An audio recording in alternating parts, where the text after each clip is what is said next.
What's up everybody, ProfNoctis here, and it's finally time. The Final Fantasy VII Rebirth lecture series is upon us, and this time, I'm not alone. I'm excited to finally announce the full star-studded cast of contributors joining us for this journey, so it's time for a good old-fashioned roll call. Let's mosey.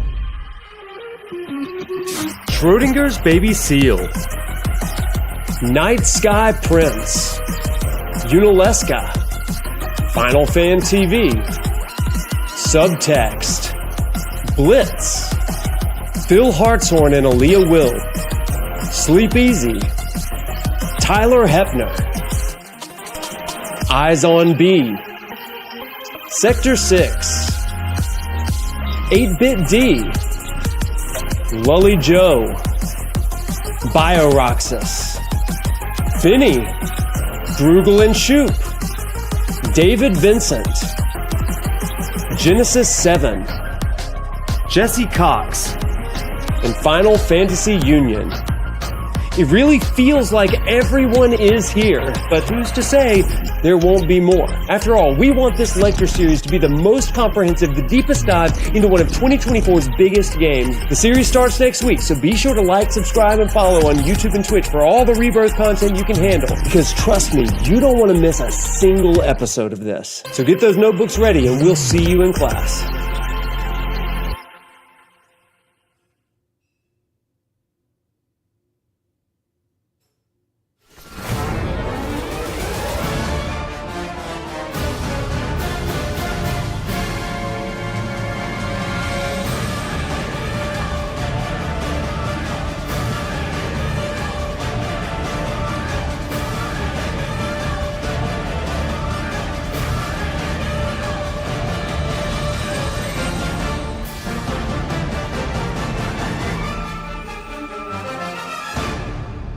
I'm waiting, Cloud. However, you'll never see the truth with such clouded eyes.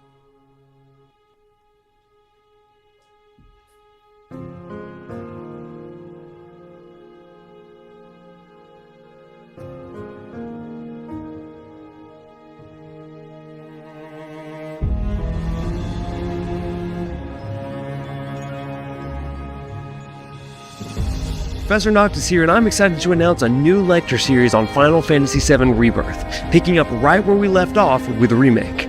Starting in September, I'll be exploring key sequences in the game, analyzing them through various real-world lenses, all informed by actual research and lectures from my work at the University of Alabama.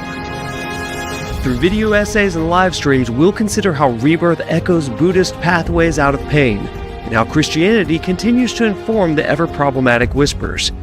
We'll merge worlds as we break down Jung and Nietzsche, and classic literature will even take us to the depths of the afterlife. But this time around, I'm not alone. I'll be bringing along other creators to share their perspectives. And then, I even want to hear from you as well. Through live lecture playthroughs of each chapter, you'll be invited to share your ideas in real time as we make our way through the game together, trying to make sense of all its many mysteries. So grab a notebook and settle in, because for the next 12 weeks, those clouded eyes are about to become a whole lot clearer.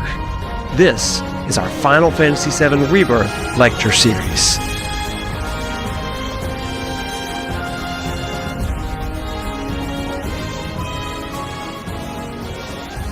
The new semester starts September 2nd with live lecture plays every Tuesday and Thursday night. Video essays will be released periodically throughout the fall, and creator interviews will be released regularly on Monday's weekly show. Until then, though, review my former lecture series here, and be sure to join my Discord and follow me on socials for even more deep diving into the world of Final Fantasy, as well as a heads up for my content calendar. I can't wait to go on this semester-long journey with you, so be sure to follow. We'll see you in class.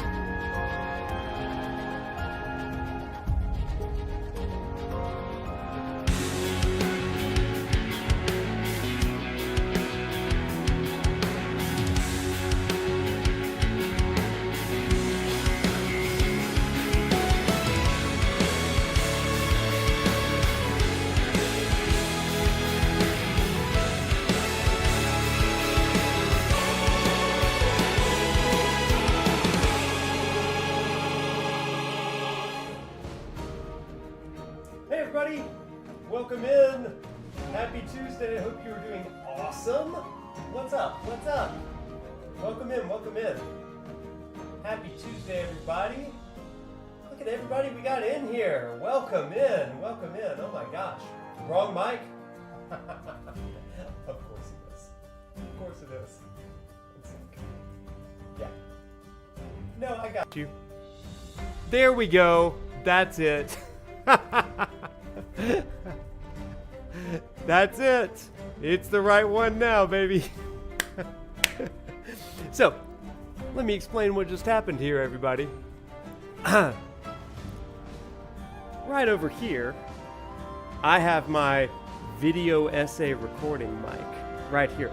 The luxurious Elgato Wave 3. This one gets my super sultry voice, okay? It's the one that really gets, like, all the emotion. Okay, let's just do a quick mic test so you can see. Ready? This is Corsair, still an amazing mic, right? The Corsair headset, wireless, HS80, and here, friends, is the Elgato Wave 3. Ready? 3, 2, 1. Hey, how y'all doing? Doesn't that sound sultry? Doesn't that sound nice? Isn't this a voice that you just want to listen to for hours and hours and hours on end? That's the power of the Elgato Wave 3, everybody. And this is the one that I use for my video essays. But tonight, because I need to be moving around, we're going back to the Corsair, baby, because this is the one that we can move in. That one, the Elgato is wonderful if I'm doing a video essay, but the Corsair is my stream mic because you know I got to get hype, and you can't get hype with the stationary mic, as they say. So that's what we do, baby. Howdy. What's up, everybody? What's up? Prof ASMR. That's a new subscribers only channel. That's for the most dedicated of followers. For all my members on YouTube, it's Prof ASMR. You will go to sleep or I will put you to sleep. It's my students in class. Literally, my 8 a.m. Sometimes I just lull them straight to sleep with the smooth tones of my voice. That is not true, everybody. I don't have a members only ASMR account. Don't look for it. I do put people to sleep. Everybody, what's up? Happy Tuesday. Welcome in. Hi there. How are you? Good to see you.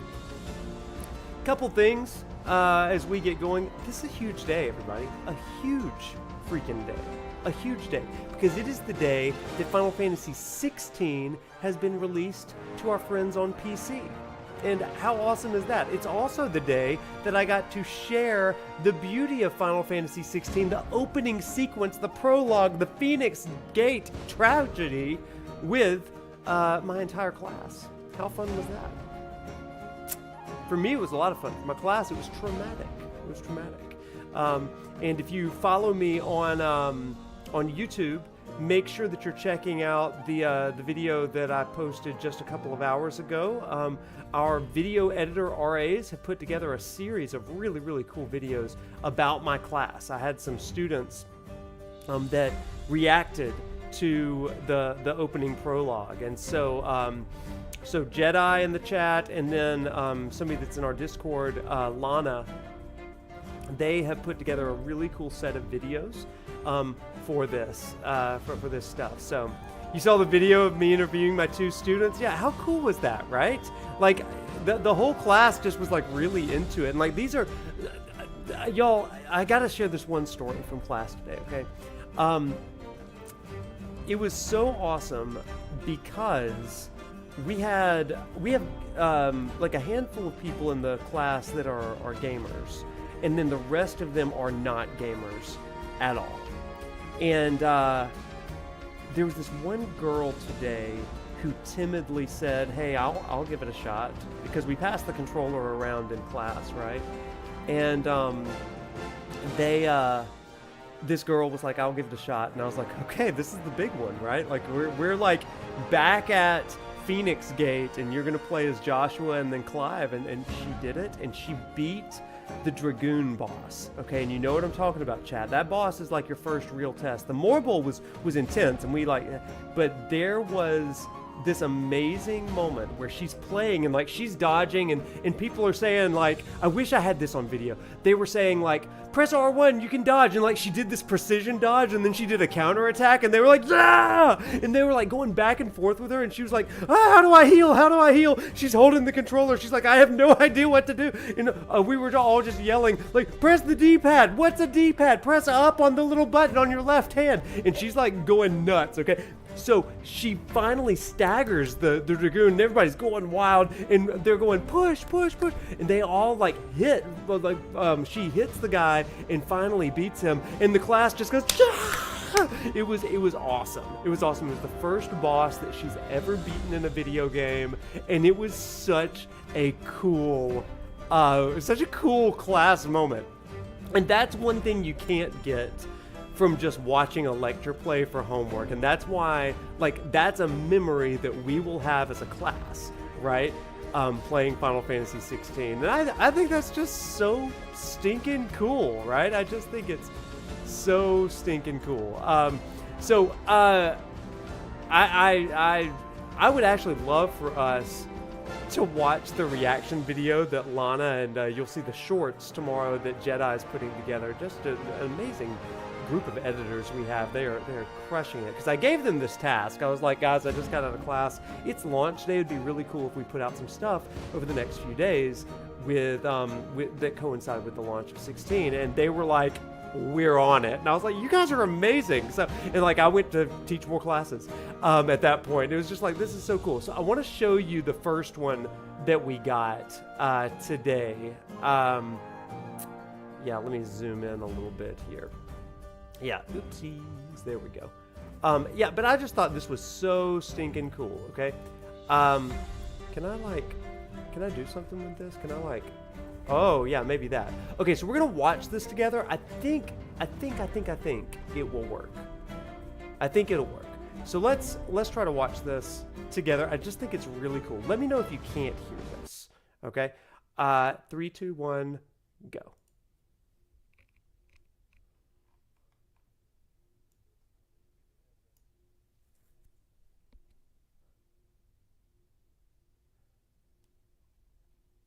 Can y'all hear that, chat? So this is us playing in class.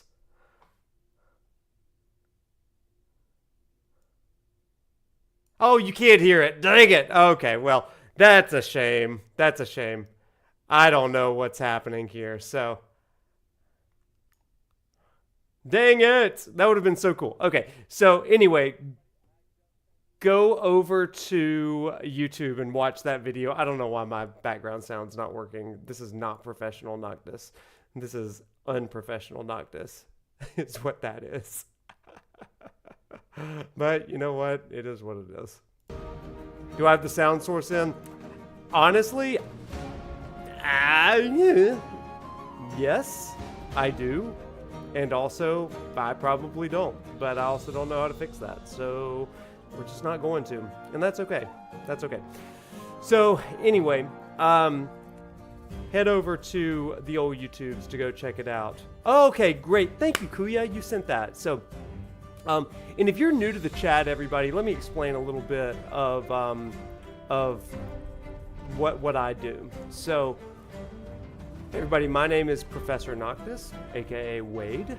And I teach at the University of Alabama. I teach religious studies through video games. I also teach a little bit of literature and philosophy, but this and psychology. But this semester, I am teaching a philosophy of religion class through Final Fantasy 16. I got an academic grant to do it, so the university bought PlayStation 5, and we play it together as a class, and it is so cool. So really neat stuff. So.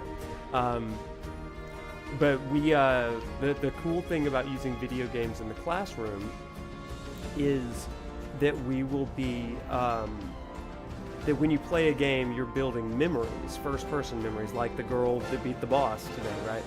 And that's just one of those things that you can't get from media that you don't have agency in. So by controlling, you're actually building your own memory. And so we're using this in the classroom for that reason, because people will remember the content, the academic, educational content of the class more because of that. And that's also the reason why we do this YouTube channel, because we're building memories around playing these games together, so that hopefully some of the things that I'm mentioning here, yeah, it'd be awesome. U of A sounds like a fun college for real. Yeah, not just football, apparently also video games. So, great.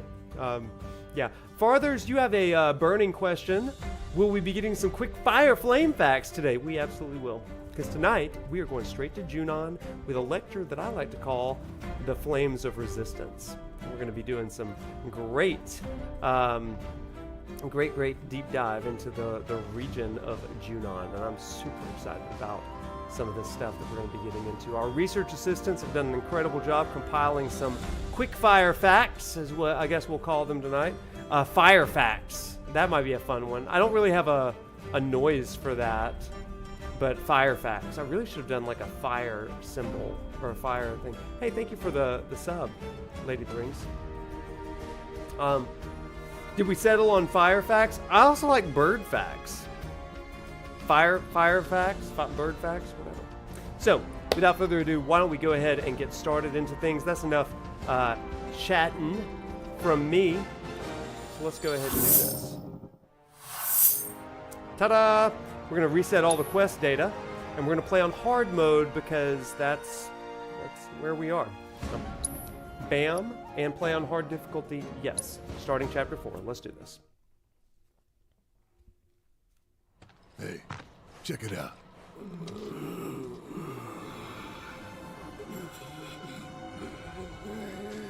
Just them? Josh facts. I like it. Guess so. Hot tips. I like that.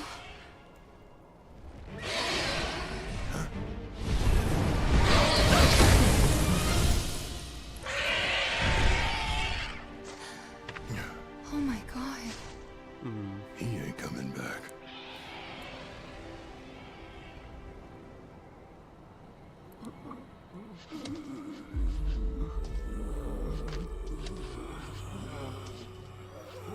That Rip city to they're that headed guy, to. yeah. Is that? Junon. Shinra territory. Come on.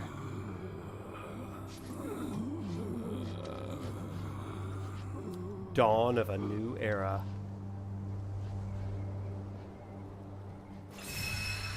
So everybody, Junon is such a cool region, all right?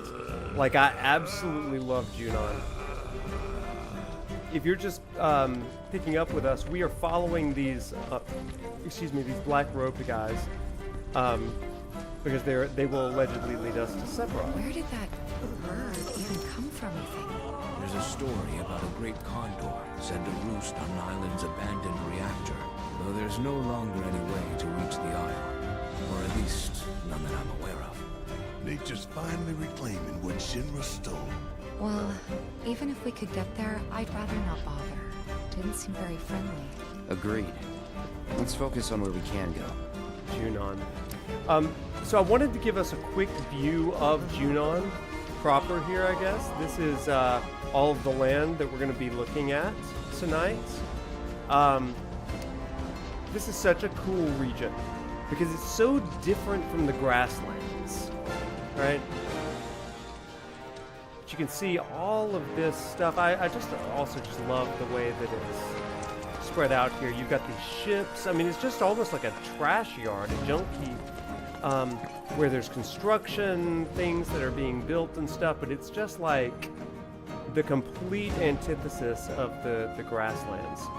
Also, you can see up there for everybody, the high wind up there. The high wind is right up there, and that is really, really cool to see. So we'll get an up close of that on Thursday, because we'll get the upper Junon then.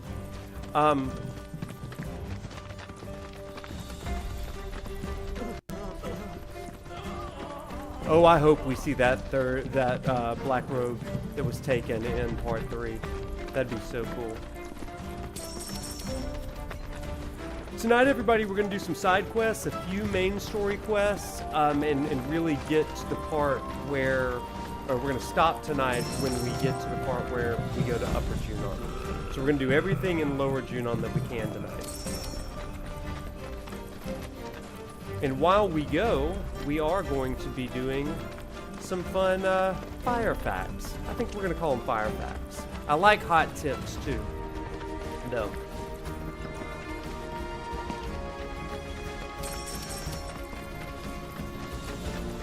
First, we're gonna come right here to old Well, look at that. Junon Another Chocobo Ranch. Ranch. I wonder where the owner's hiding.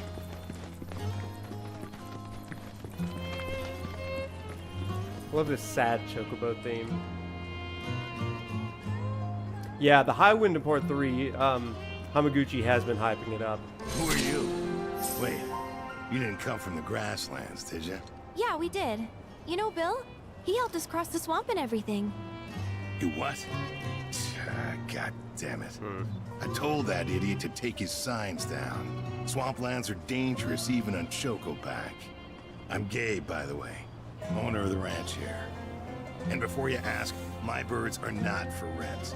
Ain't worth the risk. All right, Gabe. Used to run deliveries, but Shinra put the kibosh on all that. Still trying to keep it going best I can. Well, was trying till my carriage shit the bed. And since I don't have the parts to fix This guy's her, living his best she life. and my business are as good as dead. Even the Chocobos are feeling down about it all. You know, I bet we could help you fix it. Kind of you to offer, but nah. It's just a matter of getting the right parts, isn't it? Says the girl who ain't gotta fix it. But even if you were some kind of secret grease monkey, I wouldn't be able to pay you for your time. I'm flat broke.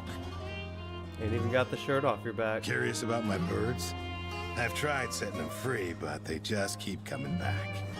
Force of habit. That's a man with a Well, past. nothing for it now.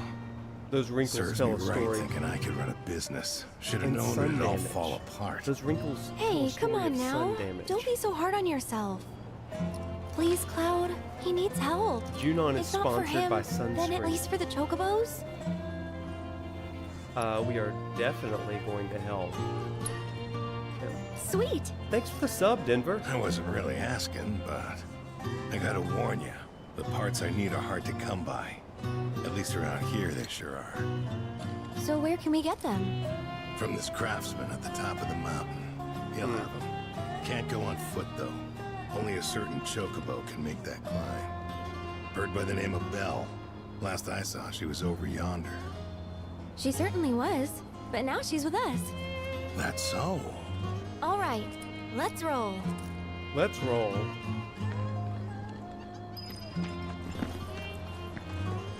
Okay. So first things first, let's go get ourselves our Chocobo. Sorry for roping you into this, even though he can't pay. Not can't. Well, this is... Won't. Hate to break it to you, but pretty sure that guy's better off than he looks. Wait, seriously? Are you saying I got duped? Yes. That he's just using me? Afraid so. Huh. That jerk. That jerk. Whatever. I'm not doing it for him anyway. I'm doing it for the Chocobos. Same, girl. We do it for the Chocobos. I love this because it's a little bit of a story detailing how naive Aerith is. I like that. Chat, you got any stories about when you've been duped in the past? Y'all, you want me to tell you a story? Okay, I'm gonna make you earn it.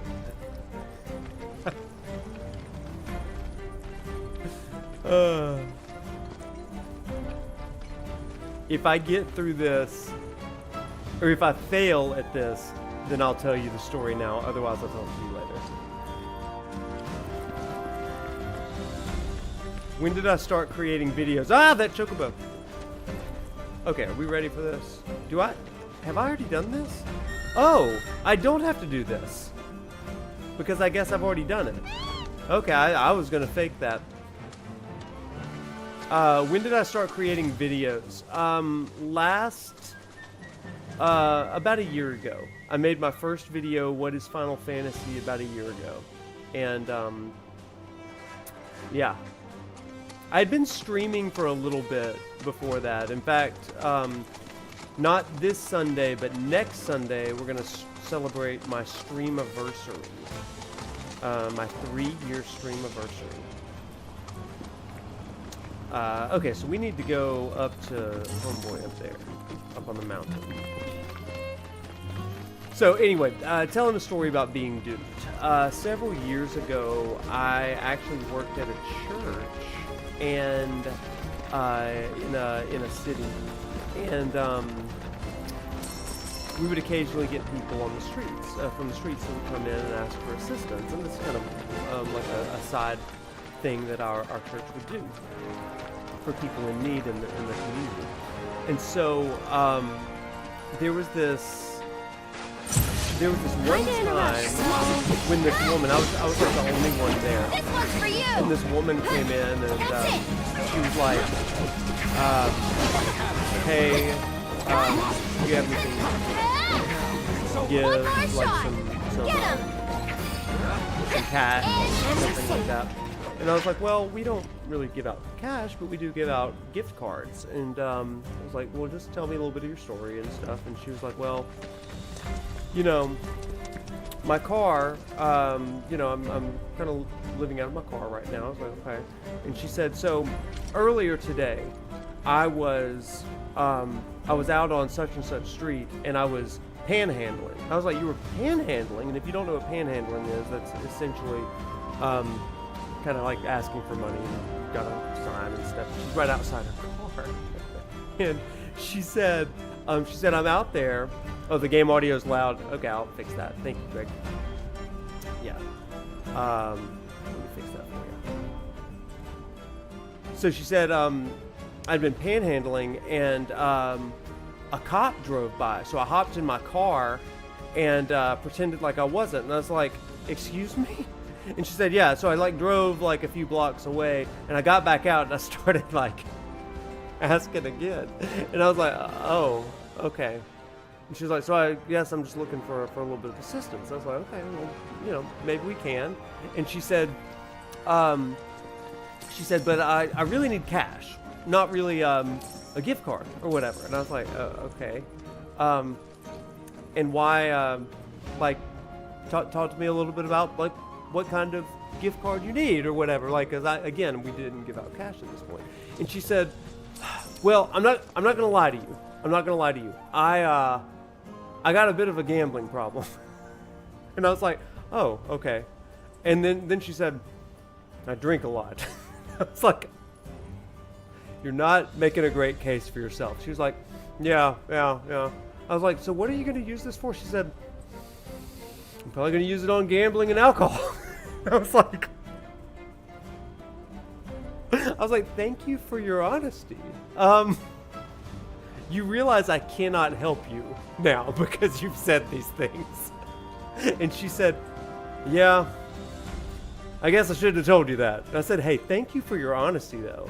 And I like gave her like a $10 gift card for gas. I was like, best of luck. And she was like, you're a smart man. You're a smart man. I probably wouldn't have given that to me either, but thank you. And I was like, hey, stay off those books. Stay off that betting, right? I was like, holy smoke. 99% of the gamblers quit before they win big. Ain't that the truth? Ain't that the truth? Okay, where's this place that I'm going to? I am so, like, not. It's way back here. Yeah, okay, my bad, everybody. Oh my goodness, it was so funny. That's like my she didn't make a good case for herself. That's why I love that story.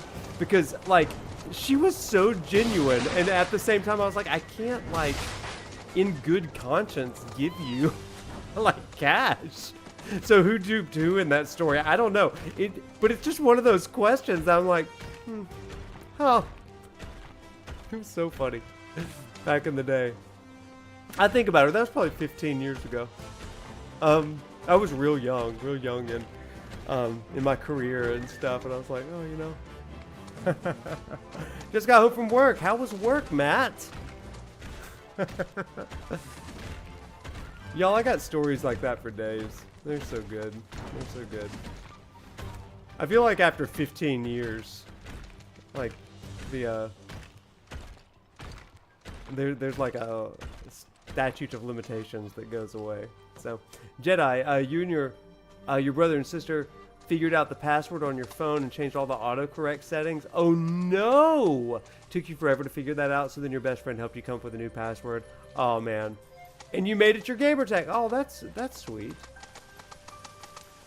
Oh, look at this, everybody. We have our first life spring. So as we climbed up here, we remember that when we go to these life springs, we have a time when we talk about some facts and stuff. So why don't we check out a little bit of our boy Chadley's intel? Wouldn't that be fun? So in this region, there's a few things that we can kind of remember. The rise and fall of the Junon Republic. So it says the people of Junon were once largely seafarers, who only returned to the shore to peddle the bounty of the ocean. Unlike other communities that settled in a single location and gradually expanded their territory, these sailors preferred the freedom of the open sea, and over time banded together with like-minded souls to form a unique society. Now, as a republic, they repurposed the flotilla of large vessels to construct a floating city that would serve as the center of their trade network. Having forged a robust infrastructure, they then set their sights on uniting the disparate peoples of the world. Though Junon ushered in an era of economic and cultural prosperity, it wasn't to last. Shinra's revolutionary Mako technology put paid to their ambitions. And their once proud city now slumbers beneath the waves, which is kind of an interesting hint for maybe what Part 3 is going to offer when we get that submarine. It's pretty cool. So another kind of fact, this isn't a fire fact quite yet, but an interesting fact here is that having conquered the Republic of Junon, Shinra constructed a nigh impregnable fortress on the coast in the heart of the enemy's former territory. Powered by the world's only underwater Mako reactor and equipped with a colossal cannon capable of firing as far as Wutai, again, very important there, right? The stronghold resembles a vast battleship risen from the deep to defend the eastern continent. Now, Junon is a city composed of multiple levels, each of which is lined with uniform buildings that were originally designed to serve the needs of military personnel. So we're going to be looking at military stuff on Thursday when we get in there. After the war with Wutai, some were converted into hotels and retail outlets, and the harbor and airport now see a constant stream of civilian visitors. Military exercises are still conducted frequently, however, and should the need arise, defense countermeasures can be deployed at a moment's notice, transforming the city into a fortress ready to repel would-be invaders. So this is pretty interesting because it does give us some of this history for Junon. This is a place that has been kind of overtaken, ransacked by Shinra. So let's talk about that for just a second. Shinra has taken over control of Junon, and so there is a fierce sort of resistance from the people of what we will call Lower Junon, as well as an outskirt city or town, as they are in relation to Upper Junon and the Shinra reigning order of sorts. And that's the tension that we get throughout Chapter 4. We're going to really dig into that, especially once we get into some of our fire facts with the Phoenix in just a little bit. So, but I wanted to kind of chat about that for now, because that is a really, really important aspect of this chapter. You got to understand Junon in order to understand the Phoenix. You've got to understand Junon in order to understand the Phoenix. So with that, let's hop on in. Excuse me, Aerith. Listen to the music change here, everybody. This is good. And that's a fire fact.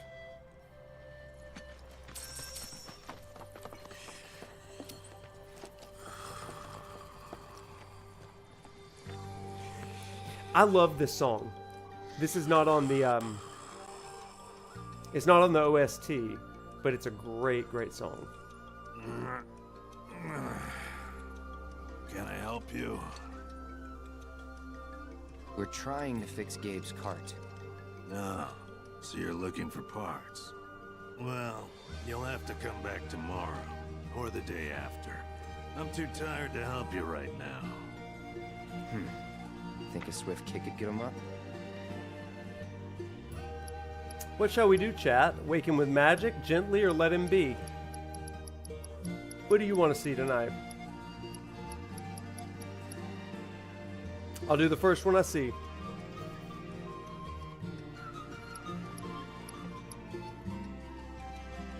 I need the full 400.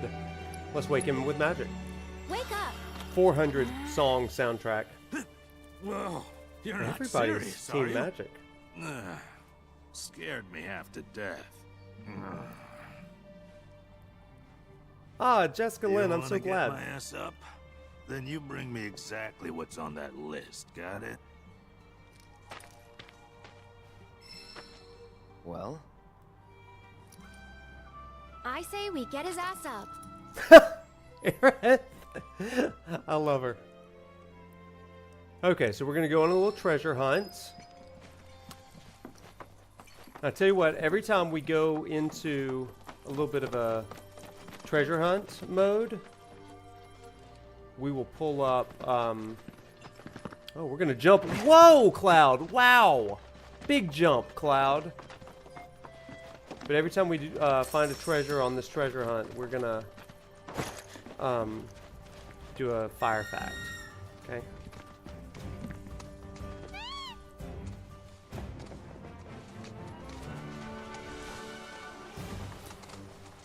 Oh yeah, Sarah, I'm so glad that you mentioned that again. Y'all, I had this idea that teaching Final Fantasy 16 using an actual PlayStation in class, like I knew it would be a risk, but I really thought that the students would like it and it would make sense and stuff. But y'all, like the chemistry we have with gamers and non-gamers as we are going through these lectures, they're so cool. One thing, I know that I'm promising the world and delivering on none of it right now, but okay, I need to go up here. I'm really excited to make some videos specifically for my class about Final Fantasy 16 this semester. You know, in addition to the Buddhism lecture and, you know, the biology and psychology of hatred and all that kind of stuff. I think it I think it'll be really interesting. But these video essays I've got for the class specifically, I think it'll be really fun.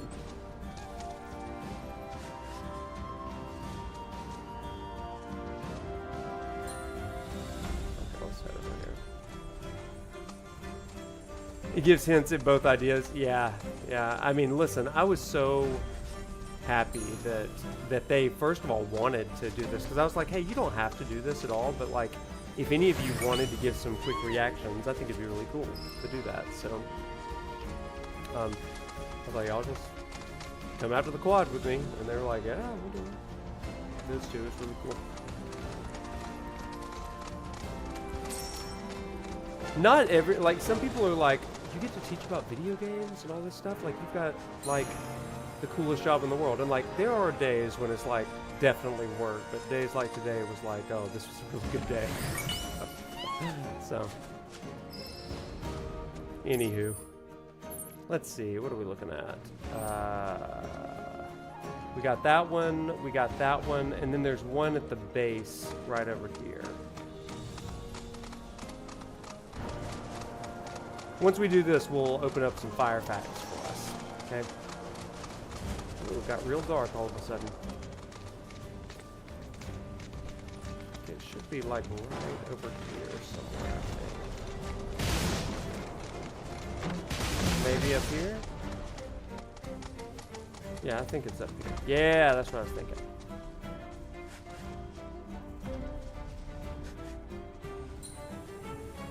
A Shin Buddhism lecture at the local temple. Oh man, you're gonna really like this lecture I've got cooking. The reason why it is not released yet. Don't hold Oh, back. let's kill someone. The reason it has not released yet, by the way, is because it is currently being reviewed by a fellow faculty member who is Buddhist, and so I'm trying to get some good peer research, peer review. Yeah, fascinating to learn about the snake that shielded Buddha from the rain. Yeah. I really hope it will. You know, like, I've done lectures and video essays in the past on Christianity and Judaism and different rites of death and stuff like that. And those are kind of my specialization. Like, I know Christianity and Judaism and American religion, theology, and movements probably the best. And I have a good knowledge of Buddhism and Hinduism and Islam and stuff. But I always want to make sure that I'm getting checked on that stuff. Just because, you know, you want to be as true and accurate as possible. And I know that we've got a lot of viewers. We've got a lot of viewers over in the Philippines, in India, in Indonesia, that are very familiar with Buddhism. And I was like, oh my gosh, they're going to like fact check me. I'm really going to be on top of it. So I was like, that was really important to me to make sure I had other eyes on it. So if it's going slowly, that's why. I'm trying to do as much as I can. The video and the audio of it has been fairly easy and straightforward, but just making sure I got my rock facts right. I think you're really going to enjoy it. I also think it's going to help clarify a few mysteries that are kind of cool. I think I've got a really compelling argument for one of the biggest mysteries in this game, in Rebirth. Oh, there's the life spring again.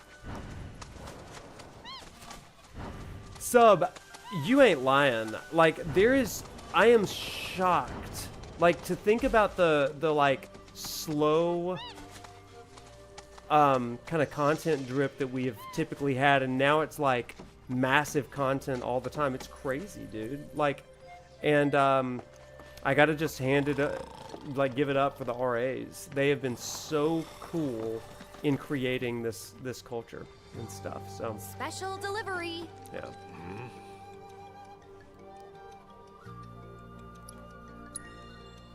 Oh, now that's Yeah, what I'm shiny. talking That's about. exactly what I wanted. Yeah. Anyway, Stop coming. name's Freddy. So what was it you needed again? We're asking for the part, buddy. Oh, yeah. You did mention that. This'll just take a sec.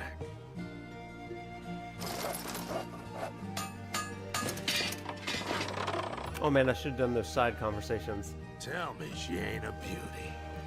Nobody makes them like I do. And that's no lie. Exactly, Barrett. Go on, Yeah. take it. You ought to make more than that. Gabe's definitely gonna need him at some point. I don't know about that. Besides, I've got things to do. Like catching some Like catching Z's. some Z's for one. That's relatable. So if we're all done here, best be on your way if you don't need to hassle me for anything else. This old dump's no place for the young. All right, so with Wainwright, Wainwright, he we kind of missed the opportunities for those side conversations. But what he talks about is that he and Gabe were old war buddies, right? And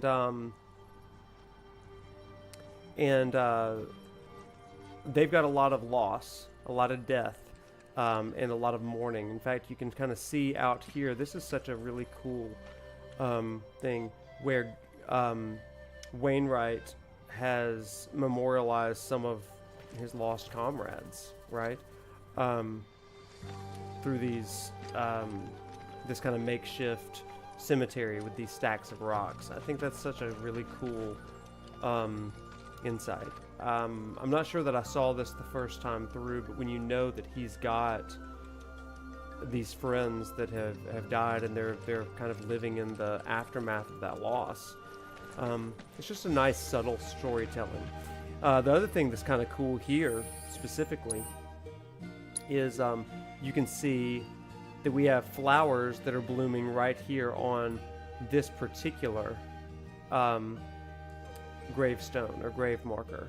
And so, you know, what does that mean? Was that a planting from Wainwright, Freddy, or not? You know, you just don't know. There's kind of some wilted flowers over on that side, over there. And then again, some wilted flowers, but these seem pretty fresh over here. Then if you look right over here, this is also interesting, and it just like, again, there's no real way of knowing what's going on, but I love that you've got what appears to be a potion on this cemetery. And again, like, why would he put a potion there, right? And it makes you wonder if some of the regrets that Gabe and Wainwright have, or Freddy have, over their friends is like, if I had just had a potion on that day, if I could have just given him the item that he needed, you know. And so to memorialize that, it's just such a really cool and touching detail that he would place that here. So anyway, I think that's neat. Again, they didn't have to go to that level of depth, but they did, and I deeply appreciate that sort of thing. So and then here, I mean, look at this. I mean, this is so great. Right here again, you can imagine, you know, like, we've got a bottle, maybe wine, or maybe some kind of alcohol. Maybe this was an old drinking buddy that he had. Again, he's doing the best that he can to memorialize those that he's lost. Final Fantasy VII has always been a story about life and death. And in this chapter, we are talking about how do people in Junon kind of reckon with the death that they have experienced, the death of a dream of Junon, the death of loved ones fallen in battle. I think it's a really cool way of kind of looking at this. World and character building is so important, and it's so compelling in this chapter. I just freaking love it. So a game doesn't have to beat you over the head with its themes, as long as it, you know, conveys them in the world. Today, when we were playing Final Fantasy 16 in class, I talked to the class about kind of world exploration and the importance of world building through kind of atmospheric storytelling. And that's something you don't get in a movie, because you can miss it in a game. And that's just really cool. So everybody, this looks like a good backdrop for some of our first fire facts, doesn't it? So we have here the beautiful region of Junon. Oh, look at that beautiful kind of backdrop there. Isn't that lovely? Why don't we learn a little bit about Junon, and specifically about the Phoenix. So just like the Grasslands had the patron god of Titan, we learned all about Titan and the rock facts. Tonight we're learning about the Phoenix. So you know that the Phoenix, thank you so much for the sub, Mark. You know that the Phoenix is all about death and rebirth, but I want to share a little bit more about the importance of the Phoenix, and specifically what we might call the people of the Phoenix, okay? The people of the Phoenix. And a lot of these Phoenix facts that we have tonight are brought to you straight from some of my channel research assistants. We love the work that they do. So one of the research assistants really made this cool correlation with a group of people known as the Phoenicians. So you might know about the Phoenicians from your history classes and stuff. But the Phoenicians, the people of the Phoenix, right? The Phoenician cities, if you recall from history, were maritime societies, much like Junon, renowned for the extent and quality of foreign commerce, both before, during, and after the Late Bronze Age. After the Bronze Age collapse around 1180 BC, in which there were the Hittite, the Greek, the Egyptian societies, in which the Hittite, Greek, and Egyptian societies either were crippled or fell apart, the cities of the Phoenician coast were mostly untouched by destruction. Now, as the only society left in the area with any sustainable influence, they expanded their network throughout the Mediterranean. This is kind of key, because they were making connections and establishing settlements as far away as modern-day Morocco and Portugal. So these Phoenician cities, like, I think this is such a really interesting thing, because if these are the people of the Phoenix, it's kind of cool that in a time when societies were kind of falling apart all around them, they found a way to go forward. There's something about the people of the Phoenix, whether it's in Final Fantasy XVI, Junon, or actual Phoenician cities. There's something about enduring hope, about a comeback story, about death and rebirth. It's in the DNA of the people. So, the Phoenician cities, a little bit more about them, were not a united nation, but they were autonomous states that were able to hold on to that autonomy due to their favored status among the superpowers of the world, even during their time as vassals to Egypt. Even the new settlements after the Bronze Age collapse were not an example of colonial expansion, but were also autonomous city-states that networked with each other and with neighboring societies. I think that's pretty cool. Now, this is not to say that Phoenicians and Phoenician cities were altruistic, okay? That's not to say that they were like, super good sort of things, right? But instead, their trade was driven by economic self-interest, and they were capable of conflict, including among themselves. But history indicates that they were respected and dominant for about 1,000 years, not as a military power, but as an economic one.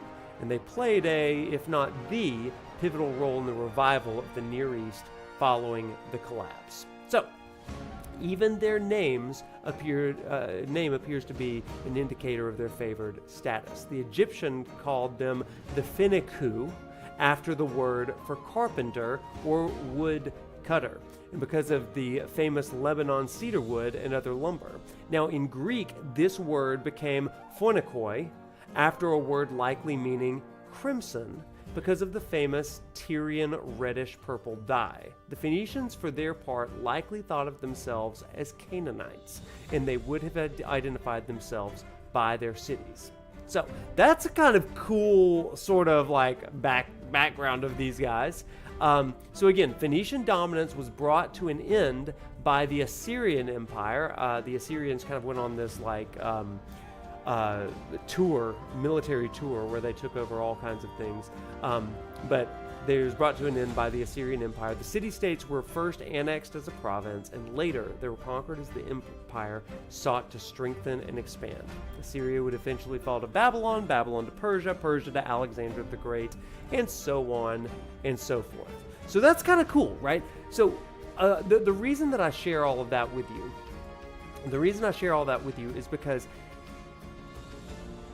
this root word for the Finikoi, the Finika, I think that I said that right, Finiku, excuse me.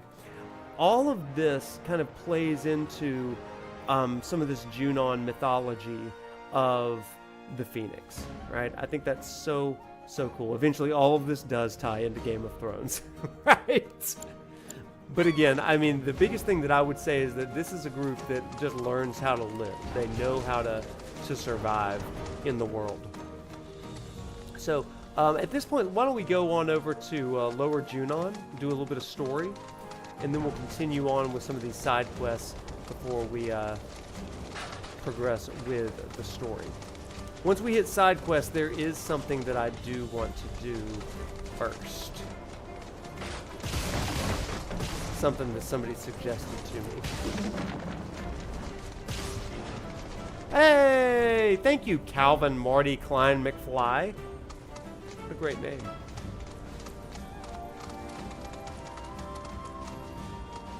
Alright, Chocobo, Belle, you get to stay here. So all of this is Junon? Everything above us. Below is under Junon. Little more than an impoverished fishing village. Figures. Shinra's always gotta have someone to stump on. It's their friggin' MO. Look at this beauty here. Just absolute stunner. Once you get that sunset. Oh my gosh, you guys, so good.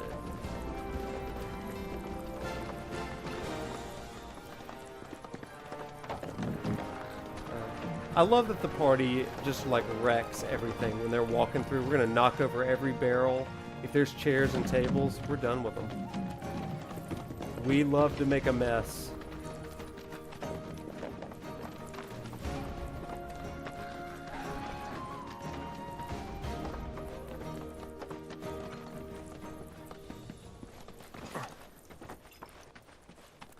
Yeah, it's kind of cool that you would that you can see the history of Junon through some of these Phoenician cities. Now we'll get into some of the specific application in just a little bit. Let's meet some of these people first. One moment. Welcome to Under Junon, our sunless oasis. My name is Rhonda. I'm the mayor and sheriff around these parts.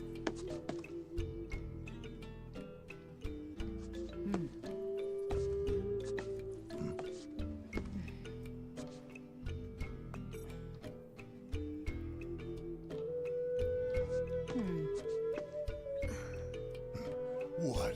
Avalanche, huh?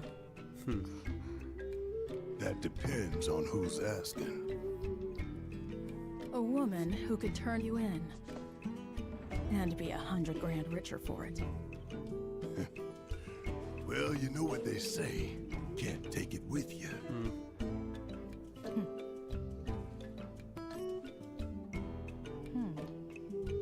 And Aerith to boot, huh? That's another $500,000 on top. $500,000? How flattering. Down here, though, we know when to turn a blind eye. Consider our lips sealed. Greg, Sorry, I think so. But I call Yeah. bullshit. Well, I don't think you would if you knew even half of what my town's been through. You don't like it? Leave. But over there, there's a quiet little inn where everyone's welcome. Any guys in black robes pass through? Not that I saw. Did see some black suits, though. 2 guys and a girl. Looked pretty tough. Well, well. They made a beeline right for the elevator. Now we're talking. No, don't even think about it. In case it isn't obvious, upstairs is Shinra turf. And the same goes for the elevator as well. Don't ask me what, but the company's got something big planned up there. And security is tight. You start anything at all, and there will be consequences. Rhonda means business. Rhonda also could use some sunscreen. I hope that they all have sunscreen. Behave yourselves now. We will. You'll be safe here. Relax. Hey, which is you it? can trust me. Cross my heart. That sounds very reassuring.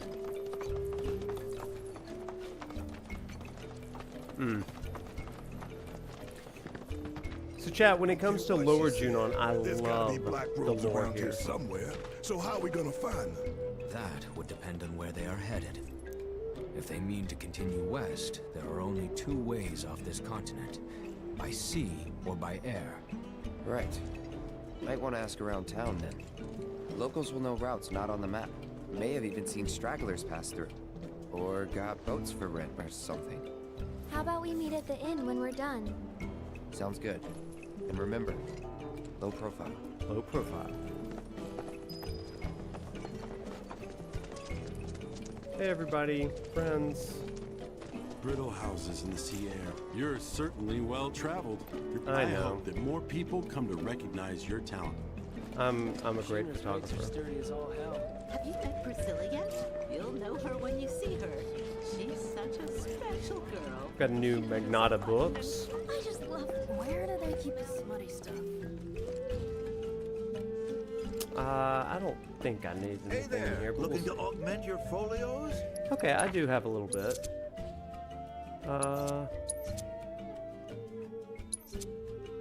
I want that. Yeah, low profile with a guy with a sword, yeah. For real. And none for clouds. Come back soon. You bet. Have you met Priscilla? Many years ago, this stretch of ocean was home to the Republic of Junon's capital, a floating city built atop a fleet of interconnected ships. Now, that once proud metropolis is mere flotsam, courtesy of Shinra. In its place, the company built a new, unsinkable city of steel to stand as a warning. I just think to we're anyone going who to dared that to underground oppose them. city in that submarine Or so I was taught. in part 3. I really Many do. years ago, a floating city built atop a fleet. Oil. Hey, you see that trio that took the elevator up top? Have to be Turks. Those suits are unmistakable. Wonder what brought them here. Whatever it is, I'm sure it'll Love those bring guys. Children of the planet, listen. The voice of our great mother. Hear how she weeps. Oh, I do She love these suffers. guys. So everybody, this is somebody that's essentially a Cosmo Canyon evangelist.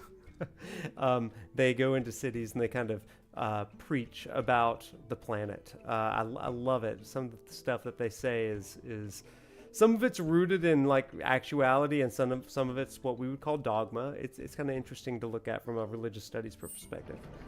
How she cries out, even now, for deliverance from pain. A pain that we, her children, are inflicting upon her. If you want proof, then look to the waters, devoid of their vibrancy. And what is to blame for this? Mako. Shinra's miracle has befouled your seas. But I promise you, it will not stop there. It will come for your shores, Hear this?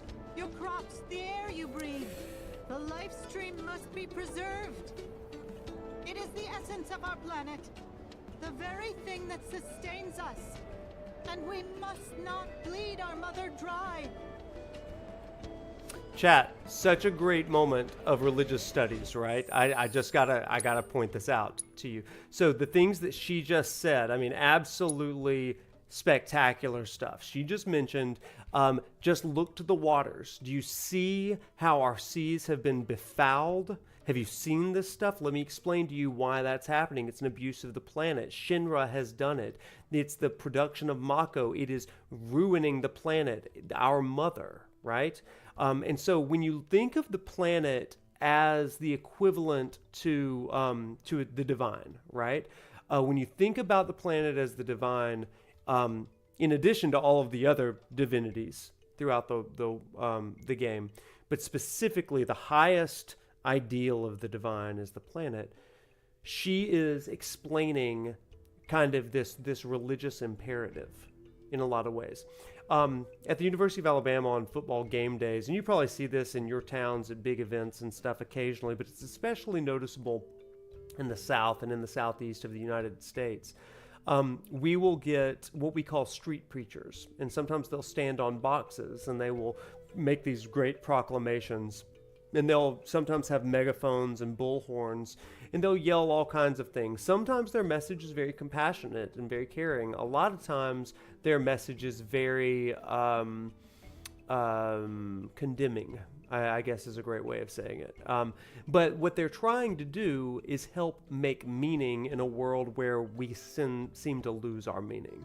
And so they're saying, especially to college students on a game day, you're not going to have your, trust in alcohol. You're not going to have your trust. You're not going to find your peace in, intimacy alone and all that kind of stuff. And so they'll go into all of these things, but then they give this religious solution of, hey, here is an alternative to that. And so this is what these people are kind of doing here. These devotees of the planet, right? So they're coming out and they're saying, do you see how the world is messed up? this is the solution. We have to refrain from the Mako usage. We have to resist Shinra. And so this is a really interesting sort of real world sort of parallel. When it comes to religious studies, the thing that I always try to say in my class to religious students and non-religious students is that everyone is trying to make meaning in the world. And sometimes we make meanings through stories that we really love. Sometimes we make meanings... Thank you so much for the sub. I appreciate it. Thank you for the gift sub tonight. Sometimes we make meanings through stories we love, through movies, and oftentimes we'll make meaning through ideologies, and that will include a religion, that includes politics to a degree, and we fiercely kind of devote ourselves to those sense of meanings because it gives us purpose. It gives us significance. And that's one thing. Every time I'm in a town in this game, I just absolutely make a beeline for these people because I know that I'm going to get some really good religious studies material from them. So, and as a guy that teaches that stuff, I'm like, oh man, I'm hungry for more. I love that stuff. So, it's funny. Everywhere Shinra goes, there spring up memorials of lives snuffed out and reactors that snuff out the live stream. Great point, Smith. It's almost like Shinra's evil or something weird. Okay, let's continue. You seen Gabe? Children of the planet. Aerith, what you got to say? Word around town is Shinra's holding some kind of big event up top. Wonder what? The people here, they hate the lack of sunlight, but not me. I like it this way, though I'd never tell them that, of course. I love that. Aerith loves that kind of sheltered sort of view. And I think that's kind of a cool sort of thing in this game. So she finds it very comforting to look up and see the underbelly of Upper Junon, much like Midgar. But okay, so over here we have a political ideology, right?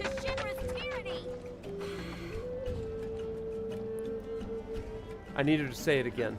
Come on.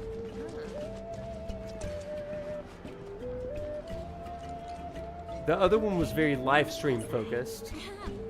My friends, I represent the anti-Shinra forces of the Crow's Nest. Do you believe the company has gone too far? That they must be stopped? Shinra's Mako has ruined our ocean. It has tarnished our beaches, destroyed our livelihoods. When was the last time you all felt safe eating your own catch? The last time you had fish so fresh you could eat it raw? I'll tell you when, before Shinra came along. Okay, so again, chat, so good, so good. It is the same sort of speech here, right? She's giving the same speech. It's like, look at the ocean. Look at the things that we can't do. This is the problem of suffering that we find in the world. But unlike the planetologist over across the way, she has a different solution. Listen to this solution that she has. We fight for a world untainted by their greed. A world with clean waters and vibrant forests. Join us in the Crow's Nest and help us put an end to Shinra's tyranny. So we haven't been to the Crow's Nest yet, but we understand that they are a resistance group. Let's stand up to our corporate oppressors. Okay, we're all standing up, we're protesting. I love this, right? Elevators are only way up, but Rhonda won't thank us if we storm it. She wasn't kidding when she said it was well guarded. Got any other ideas? Elevators are only way up, but Rhonda won't thank us. And here we go to an actual protest, right? We can look at some of the signs. I don't read Japanese, but maybe I can pull out my Google Lens real quick. I don't even know what that says. Let's pull up photo mode, because this is the kind of stuff that I'm here for. Some of them are saying no more lies, get out. Mako won't last forever. Where's my Google Lens? Yeah, again, we're getting such a cool. One of them probably says stand up to hate. Yeah. Let's just look and see. I don't need that. Okay. So we're going to translate And it says Mako waste opposition. So it's an opposition to Mako usage and stuff. So I mean, we could have probably deduced that, but it is kind of cool to see. Stop, safe, yeah, right. Again, environmental storytelling, everybody. I love it. I love it. It's just great. It's just great. Okay, so let's keep going. We'll head up to the bar.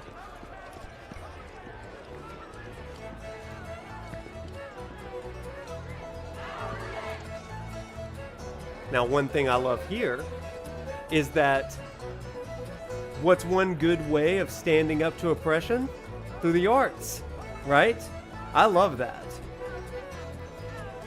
It's like, let's give people a little bit of peace in the midst of suffering hard times. I love that. So, oh, Blitzer. Nice. I really should have just leaned on you. Like, Blitzer, translate that for me.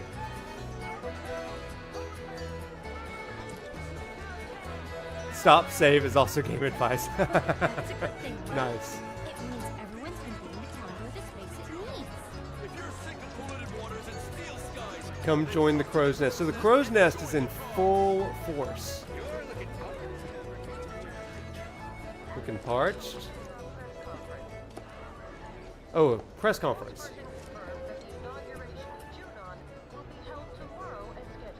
What exciting festivities does our new company president have in store for the city? Make sure to tune in tomorrow to find out.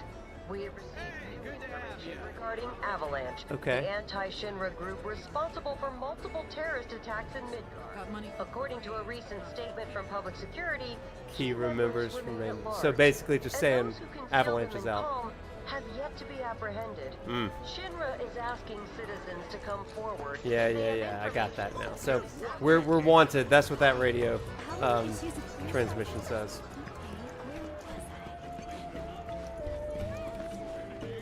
Now let's chat with old Barrett. Some fishing village this is. Ain't even allowed to take a rowboat out. Shinra's saying it's only a temporary prohibition.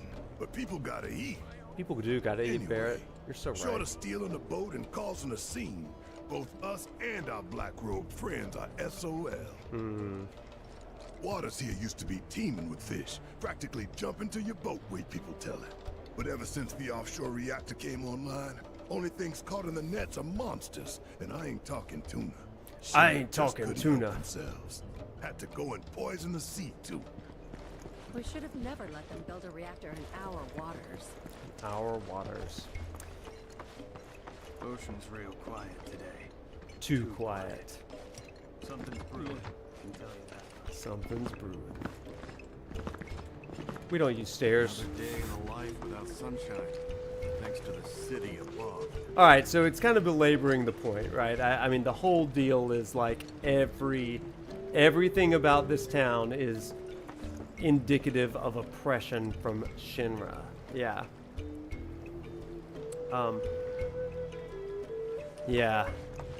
Oh, Renaissance Elf, I think that you're absolutely right. You know, I mean, it is one of those things of like, are they going to talk about Genesis Angel and especially Minerva in part 3? I have an idea about that, but I'm not ready to share it yet. Yeah, it's a big difference between Midgar and Junon. The people in Midgar really don't resist much, but Junon, there's a lot of fight in them. And this is exactly what we've kind of been talking about. And so with this kind of as the backdrop to us here, thinking about Junon and all that kind of stuff, why don't we chat a little bit about, let's get a good scene here for the backdrop. Oh, that's pretty nice. Right there. Oh, that's lovely, actually. That's just really pretty. I want to read a little bit about some Junon and Shinra sort of facts. So here we go for some more Phoenix Fire facts. Are you ready? So some of our research assistants have put together this. Says, in their desire to remain as free as possible, the Junon seafarers created a republic that touched virtually all corners of the Meridian Ocean. Now, like the Phoenicians, which we talked about earlier, their society was not one based in aggressive expansion, but in aggressive self-interest used to connect and to cooperate in freedom. Now, their trade network ushered in a prosperous worldwide civilization long before the advent of Mako. Junon's networking expanded over land as well, converting the old Mithril mine into a passenger tunnel to the Grasslands, for example, with the place we went through last time, to allow for connection with the farmland, Chocobo-based economy there. Everybody with me? The Junon philosophy seems to be perfectly captured in the legend Chadley relates about the Phoenix. And so this would be a great time to look at the Phoenix really quickly. Oops, maybe not there. So let's take a look at the Phoenix, and maybe we'll go fight the Phoenix in a little bit. Yeah, here it is. Oh, look at that Phoenix right there. Oh my gosh, look at that Phoenix. Up, up, up, up. There it is. That's Alexander. Phoenix. Ta-da, look at that Phoenix. So Chadley gives us some interesting things about this.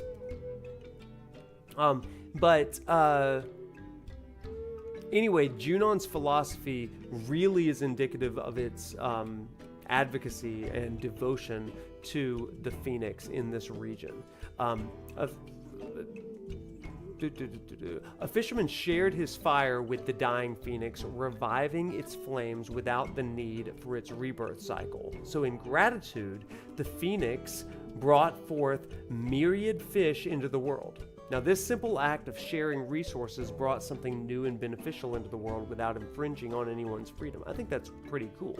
The story of the phoenix is that a fisherman shared his fire with a dying phoenix, reviving its flames without the need for its rebirth cycle. I think that's such a great thing.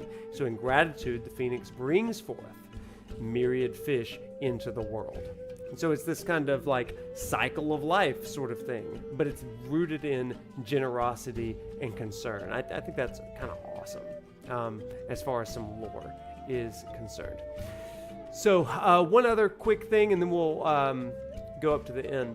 The Republic came to an end when the Shinra Corporation forces destroyed Junon's floating city, subjugated the people, shut down the tunnel, built their reactor and fortress. In a world once united by the sharing of resources, quickly became united by the imposition of Mako and soldiers. So we've got this tension throughout. And again, I think that we've talked a great deal about that tension, that resistance and stuff. I do want to talk a little bit about the ways that we have resisted in all of this. And we'll do that a little bit more once we get to the crow's nest.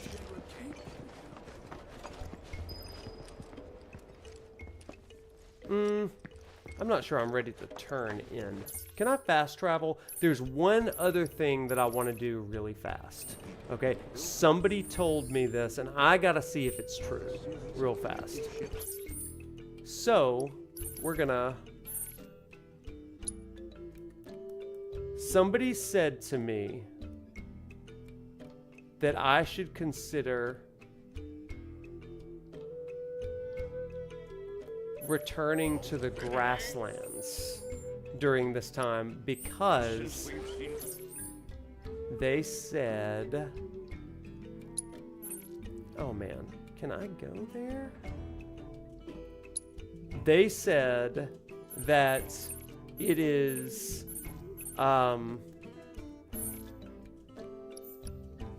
it's sunset, and so I'm trying to figure that out. I guess I can't fast travel there. Surely I can, right? Surely I can. Because I definitely don't want to walk all the way over there. Oh wait, I can do that. Yeah, that's how you do it. See, as a man that doesn't fast travel often.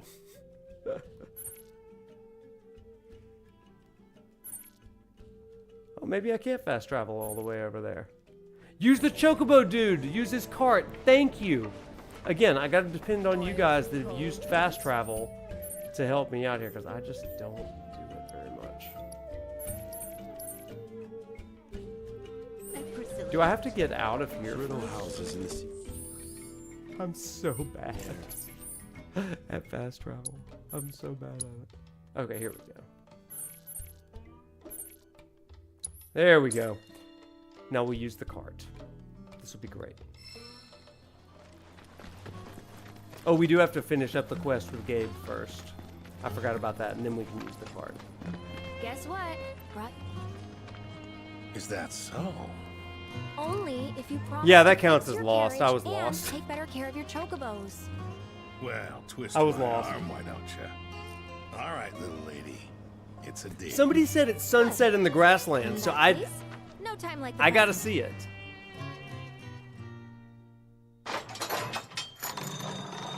ProfNoctis.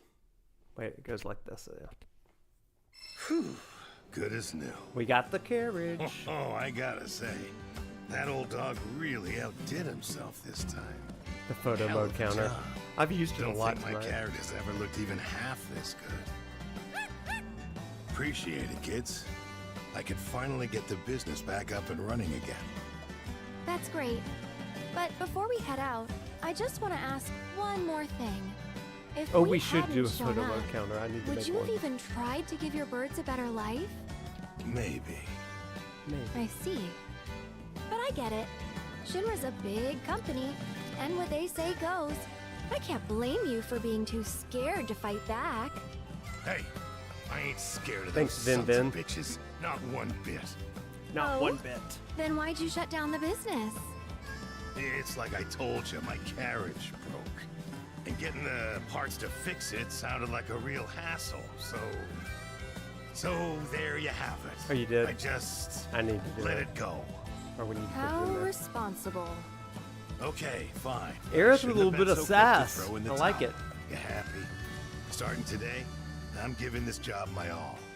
I'll stock up on parts so I can keep the carriage moving and make sure my birds We'll do it, never Mia. get bored again. Next stream, I'll have it up. You hear that? Then the deal is sealed. You're quite the businesswoman yourself, ain't she? She's a flower salesperson. So, yeah. I flew right on over here. Take You're me- in for a ride. Gabe's Chocobos will Take get you me where to you the need go, ranch. lickety-split. Okay, I'm so excited. I don't know if this is like real, but somebody was like, hey, you know there's a sunset. Oh, it is kind of sunset over here. Oh, look at that. It is sunset.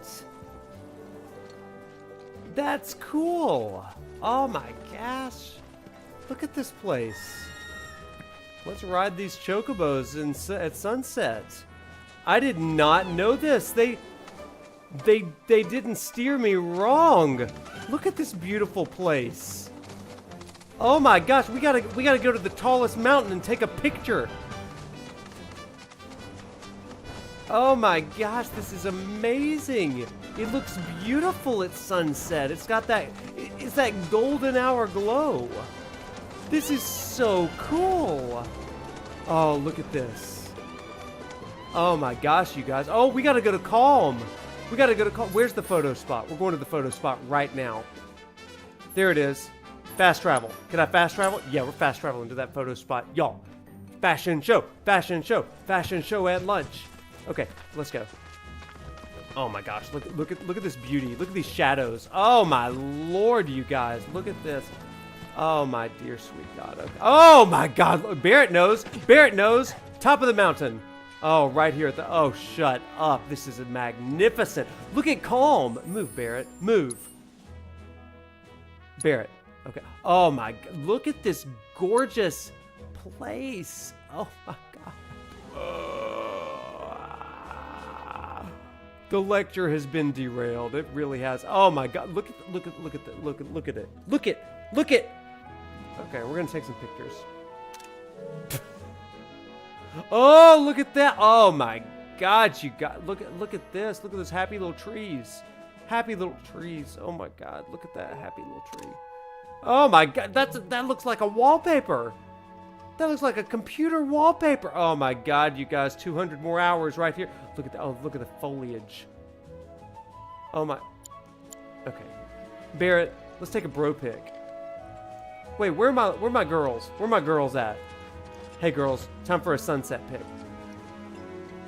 Oh no! Get up there, Cloud. God, you have no riz. Okay, come on. Hey ladies, I gotta be perfectly in the middle or else Twitter will come for me. I've learned this. Oh my gosh. Look at them smiling at each other. Oh my gosh, look at them. Sunset. I call this love at sunset. Oh, what an epic shot. Oh, and birds. It's like I've never seen birds. In red. Oh, it's the whole team here. Oh my god, you guys. This is amazing. Let's go pet the dog. Let's go pet the dog. Oh, you like the shade, buddy? Probably because you're so warm from the tail. Oh, no, dude. Ah! Dude pick. This is like an album cover, you guys. This is an album cover. This is an album cover. Look at them. Everybody's looking a different way. Everybody's looking a different way, just like on an old 90s album. This is a winner. What would we call that album? I don't know, but I would call it Avalanche Day. Okay, I don't want you to jump, Cloud. I want you to do your little lean. Oh, that was close. Okay. Oh, what an epic shot. If only I didn't have that stupid sign in the way. Oh, this is amazing. Yeah, they love to argue, but tonight we're all about the vibes of sunset. Oh my gosh, you guys. You know what we really need to do? Oh, okay, okay. This is the ship we all want right here. Just hold his little gun arm. Look at these bros at sunset. Look at these bros at sunset. Okay, y'all's eyes are weird, so we're gonna let that. Oh, Cloud. Okay, sorry. This is the real ship. Okay, listen. Bros at sunset.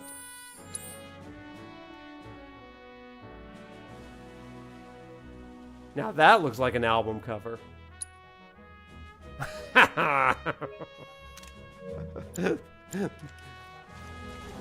You come for lectures, but you stay for pictures. I get it. I get it, you guys. Okay, what's some other good spots? What about that building over there? Bros at sunset. What? Bros listen to Endless Love in the Dark? Bros hold hands and guns at sunset? It's just so happy at sunset, right? You just want to go bask in the sun. So let's make Cloud bask in the sun, everybody. Let's do it. Ready? Bask. This is him basking in the sun. Oh, he's like just straight up chilling in the sun. Okay.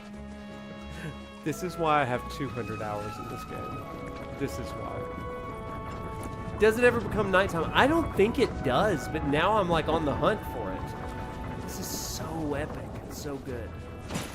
Okay, let's get him. I've got an idea. Let's take him to the beach. Let's go to the beach. We want to go to the beach. Forgot the picnic basket. Okay. The beach is like right over here, I think. Right? I think it may be... Is it back this way? It'd be closer if we went over there. So we're going to do that. Ah, thank you so much for the sub. Do you also like pictures?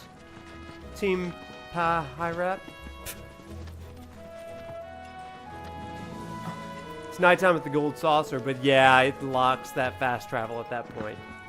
Can you jump down, Cloud? Cloud, I just want to go take pictures, buddy. You keep on telling me you can't jump down there. Oh, that was a pretty view. Okay. Oh my gosh, you guys. What are we even doing here? Look at the flowers. It's just your ankles jump. Listen, he has jumped across worlds. Surely he can jump off a little hill. Oh, look at the beach. Oh gosh, it's beach time, like Costa del Sol. Let's go, let's go, let's go. Let's go. Oh, Aerith's excited for the beach. Okay. I'm going to put a timer on it. We're only going to do this for like 5 more minutes, and then we're going to get back to the story. I do have to go to Calm, though. Because we got to see Calm. At beach time. Oh my gosh, this is a real album cover. Look at the beautiful golden hour sunset, you guys. Oh my god. This isn't as beautiful a picture. It really pops in the green, but it's nice. It is a nice picture. Oh my gosh, you guys. This is... Gotta go to the clock tower. Oh my gosh, Kuya. You know, Kuya's got more Riz than Cloud. You know. Okay. To the clock tower. And this is where we'll chill. Okay. Like this is where we'll do the clock tower. We'll snap a few selfies, and then it's off to Junon again. I just wanted to see that. I'm so glad. Oh, did y'all see this guy? I love these guys. Ready? Here I come, dear brother. Time to channel my inner alpha dunk and charge. Okay, ready. Yes, behold the power of the singles club. Nothing can stop us. Yeah, you're the best, bro. All right, one more time. I'm gonna charge at you with the burning passion of 1,000 suns. Let me have it. I love these guys. Did you see that? That's how we express our feelings in calm. That's how we express our feelings at calm. You're on fire. Spear. Here I come, dear brother. Time To channel my inner alpha dunk. Excuse me. I love it. I freaking love this. It's so good. These guys, they're starting a UFC in Calm. Ultimate Fighting Championship. Okay, to the clock tower. Aerith, this is the date that got interrupted by the Shinra copters. Oh, listen, this place is gorgeous at golden hour. Look at this place. And me and all my friends just hanging together. Look at the busy street. Oh my gosh. Okay, let's get out. I can't believe that I didn't come back here at sunset. Everything's so pretty. Create a sunset save. I absolutely do need to. Okay, to the top of the clock tower. Aerith, race you there. You're so slow, Aerith. Ugh. Have you ever done stairs? Oh no, she's gonna beat me now. I hit the wrong button. Oh no, Aerith, you're so silly. You're so silly. Oh my gosh. You just followed me. Ugh. Okay, now where are we? Oh, they got the idea, but you're in my shop, guys. From here, Midgard looks the same as ever. Oh, that is the ugliest backdrop. Okay, but it is pretty, like sunset that way. Oh, that's so pretty. Aerith, get up here. You're gonna be in this picture with me. Aerith. Okay, listen, Aerith. Aerith, get in place. Aerith, we have to take a picture. Aerith, take a picture. Aerith, this is for my memory book, since you're not going to be in part 3. Come here. Aerith. Oh! Okay. You know what? Man's best friend, Red. You're my new. You're my new date, right here. Look at this. Man and dog. Man's best friend. Because Aerith left me. It's not the best picture. Cloud has no Riz. Aerith not impressed. Oh, but maybe that's the picture. Okay, let's. If these people would not stop Midgard talking. looks the same as ever. Hard to believe it's facing an unprecedented crisis. Yeah. Even if we don't live there. Go to the walkway when I was escaping the Shinra soldiers. Now that is a good idea. That's all super important. This is really pretty. You guys. Hold hands and be romantic. Aerith. Tifa would hold my hand. Ugh. I don't even know where Tifa is right now. Tifa has left me. Oh, she and Barrett are having a moment over there. Got it.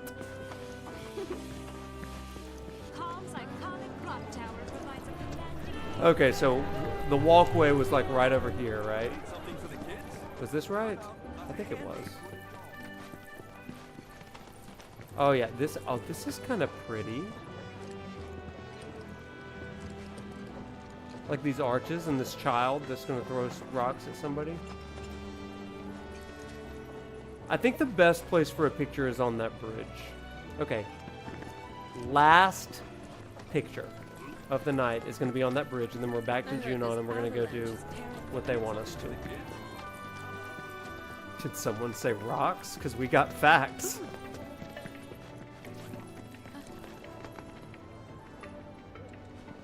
We have to build those leg muscles so we're ready to go at a moment's notice. 1, 2, 1, 2. Everything that we do is for the reactors. Keep at it, team.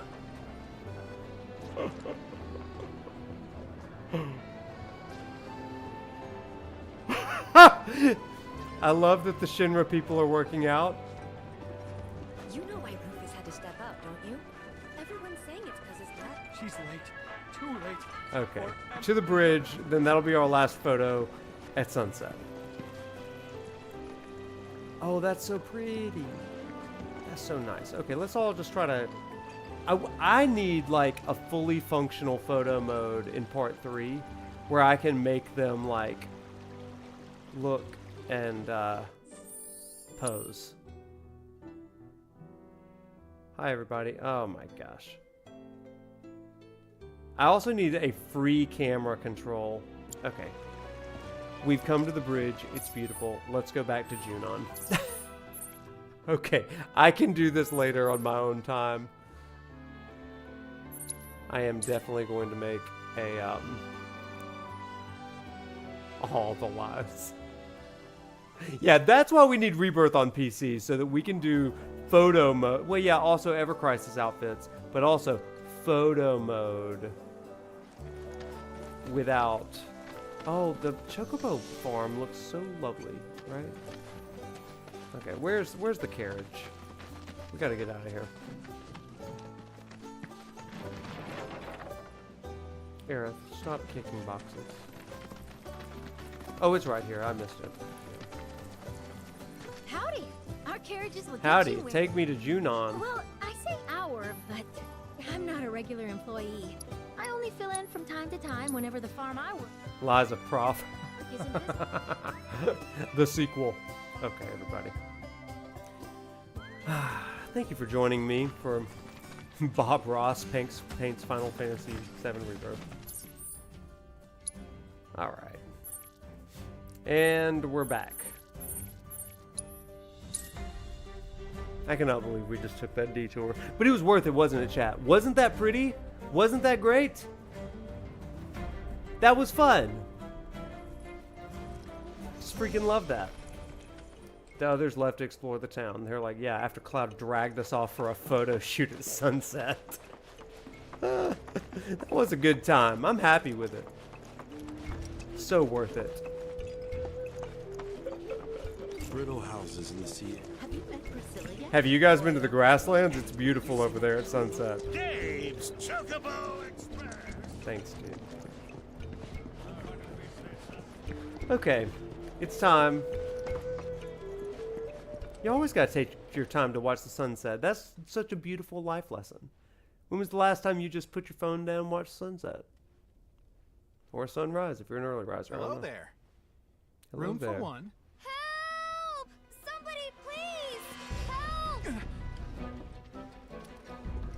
Anybody, please! Oh crap, we're about to fight somebody. I forgot. I gotta do some materia You're some management. kind of fighter, aren't you? That was Priscilla.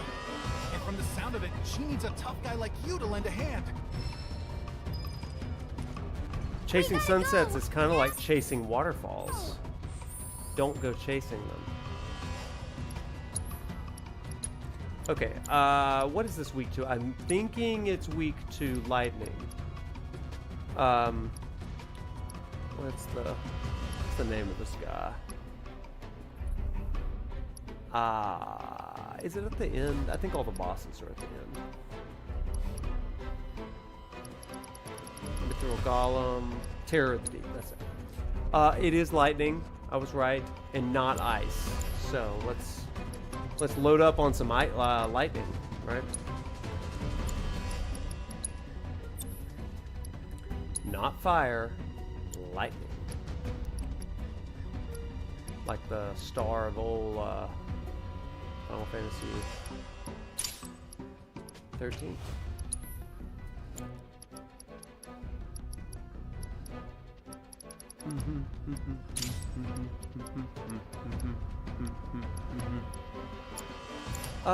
Let's see. We're gonna keep Old Red. Yeah. And I guess we're gonna keep Aerith too, you know? Let's put some lightning on her, I guess, instead of Barrett. Actually, I feel like we need Barrett for this next one. Yeah, we need Barrett. We need Barrett. So let me just swap that out.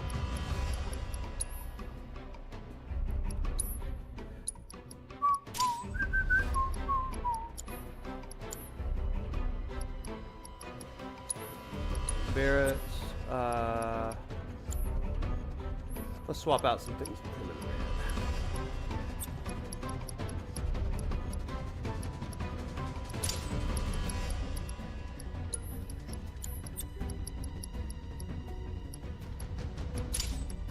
Good. AP up? I don't know if we need that. Ooh. No, none of that is important. Do a healing. Precision defense. I actually have not fought this guy before on hard mode, so this could be awful. We're just gonna see. We're just gonna see what happens. Make sure he's got a revival. Oh, he's got one.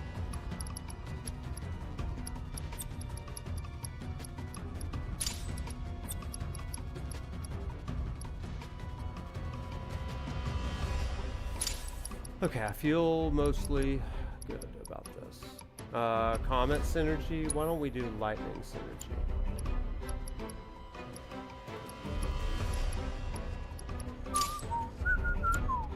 Okay, I'm happy with this. Let's do it. So the Ramuh summon is not super strong because it's from Remake. So I usually use Odin for lightning damage, but Ramuh would be. You would think it would be good, but I just find it to be a lot weaker, unfortunately.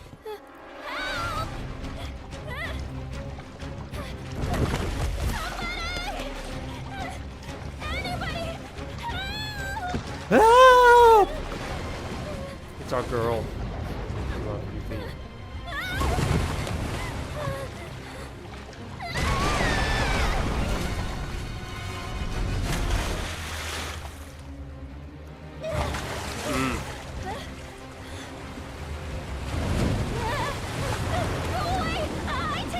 It tastes terrible.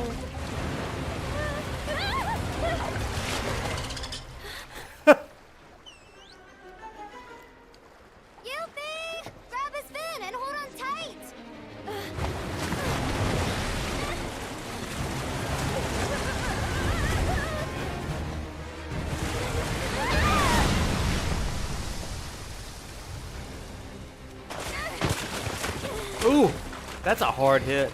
Hey, we're coming. Hey, Shinra's most wanted. Get rid of that thing. Say what? You got it. Focus. Get its attention. On it. That'd be cool, Renaissance. Y'all, great song here. This is a great song. You ready for some jamming? Turn it up just a little bit for us. Bum, bum, bum, bum. Come on. All right. Okay, Aerith. Aerith. Let's not. Deal with that. Barrett, it's up to you. How about a Thundara? Come on, you. Ow, ow! Woo! Stop hitting my Aerith. My Aerith. I mean, our Aerith. Oh, do not bind me.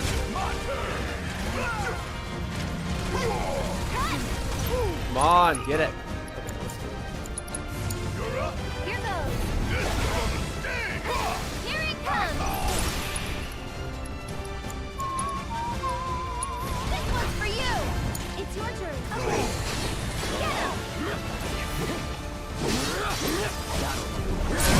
Yeah, that's what I'm talking about.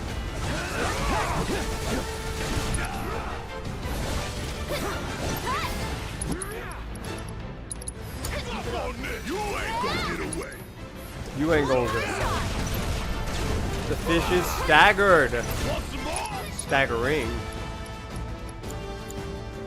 What a fandaga. I'll show you what I can do. Woo! Get him. Yeah, go. Oh, he's mad. I love this song so much.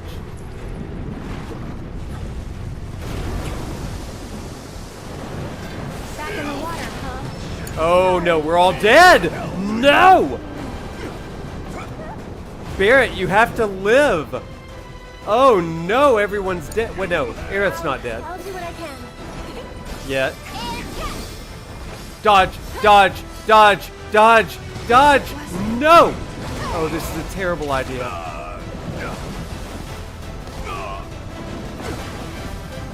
Oh, this is terrible. Oh! Still terrible. I need to raise Aerith. We still got a job to do. Back it up! Back it up! Oh no! Stay alive, everybody! Okay, Aerith. It's all up to you.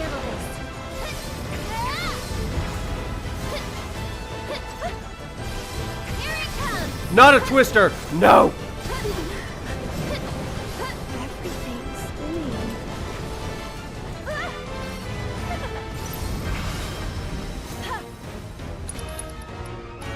This is bad. This is real bad. Cloud! Get up! Gonna make me do everything? Yeah, clearly. Oh, stay away, stay away. Oh, hey guys. Oh, we can do one of these. United focus. I don't need that. Maybe I do need that. That would actually help. Gotta step it up. Don't die here, Cloud. Good timing. Oh, stay away from that guy. No! Oh, dang it! Turned out to be. Cloud. That was not awesome. I was not ready for the absolute murder that was. That was brutal. Woof. But at least it's sunset. Okay, bump that. We saw this. Okay, everybody, we're back at it. Stop hitting Aerith. She is helpless and she dies a lot. Canonically. Watch and learn. Unhappy with this. Okay, we gotta thunder him. Oh my gosh! Stop with the madness here. Here we go. Better off with magic. Better off with magic. Oh my gosh, we are not doing well at all. Let's go. This guy is getting worse. Damn it. Guys, you have got to get out We'll of get these you stupid out of there. bubbles. Oh, stay alive, Aerith. Aerith, you want to die? Sure. Sorry, should have paid more attention. Oh, okay. Raise Aerith again. Let's turn this Aerith around. Deadsborough, that is her name. Yes, absolutely it is.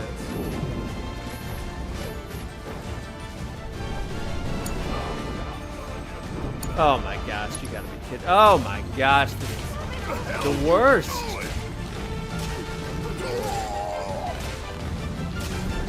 I'm seeing moves that I did not see in the original, or like in normal mode. Oh, dodge better than that. Woo! Ooh. Well, crap. Okay, now I'm mad. Are you? How could you tell?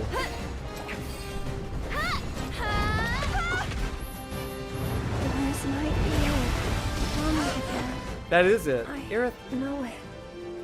I'm about to give up on Aerith. I'm about to give up on her.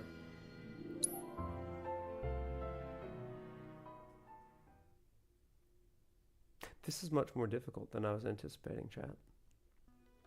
This is not the flames of resistance that I was anticipating. I just have to get better. It's not her fault. Well, it's not my fault that she keeps dying. Okay. Boys, you've got to help Barrett. Let's do this. Barrett, okay, come on. We gotta get over here and stagger him. Okay, Thundara, get him twice. Bam. I'll take care of him. No, don't let him do that either. That is. That's it. No, don't let him grab you. Go on. I guess that's fine. I really want that radiant ward, but I want it over here. Okay. Run away, run away, run away. Yeah, that way we can do this. Bounce back. Why don't you lead the way? Gotta be careful. Okay, Barrett, Cura, him. Oh my goodness. We'll get you Stop out of there. it. Oh, crap it. Get out of there. That was a terrible idea. Oh my gosh. Aerith is dead again. I could really use Yuffie right now. That'd actually be awesome.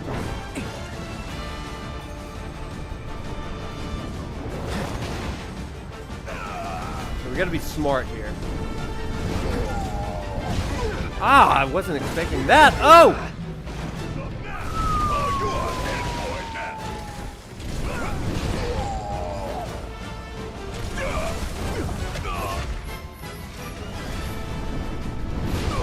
Ooh, this is not the one. How did I do so well the first time? Right? I've lived through This worse. ain't it. You've lived through worse? Well, you spoke way too soon, right? Okay, this is infuriating. So, let's think for a second. What if we start out, we immediately... So, okay, we don't need to start with Aerith, because she just gets wailed on immediately. But I need her magic. Allegedly. Okay, so party leader, back to Cloud. Okay. This boss has no cooldowns at all.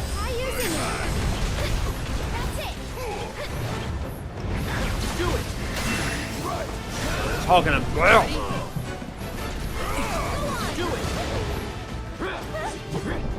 It's on you. It is. It is about time, isn't it? Bring it Can you home. take over for me? You're up. Let's go. Gotta be careful. Oh, he's pressured. Hit him! Take it from here. Need my help. Give him hell. I'll show you what I can do. Almost got him. Quick Thunder. There we go. Hang on. Cloud, get in there. Get in there. Attack. Everybody hit him. Braver. There you go. Not a great starter, buddy. How shocking. Ready to go? How shocking.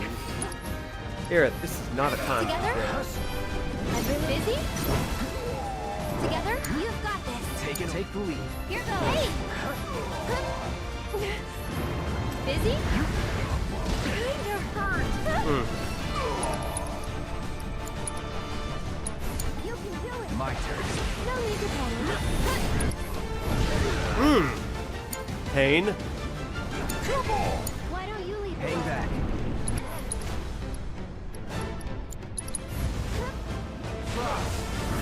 Crap. What now? Okay, Cloud. Stay away from water. Watch the water. Oh. Stay away from water. First thing. Runs into water.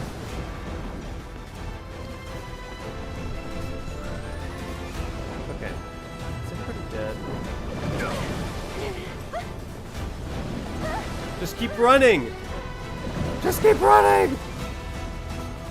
Tifa, what are you doing? No! No! No! No! No! No! Aerith.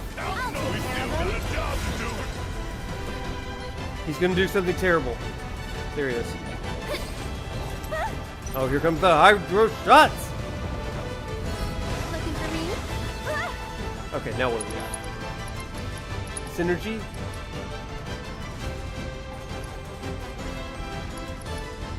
Okay, we're gonna save it. No, we're gonna do this one. On it.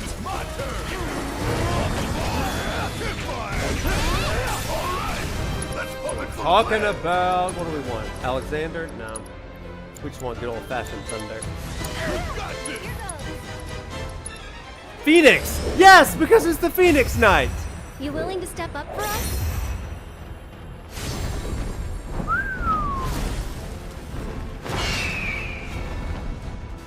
Joshua! I'll kill you! Okay, listen everybody. Listen everybody.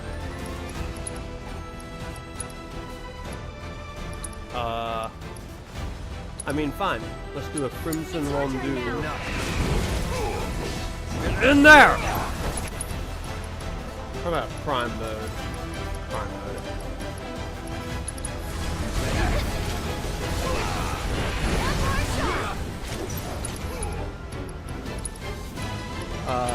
Spells.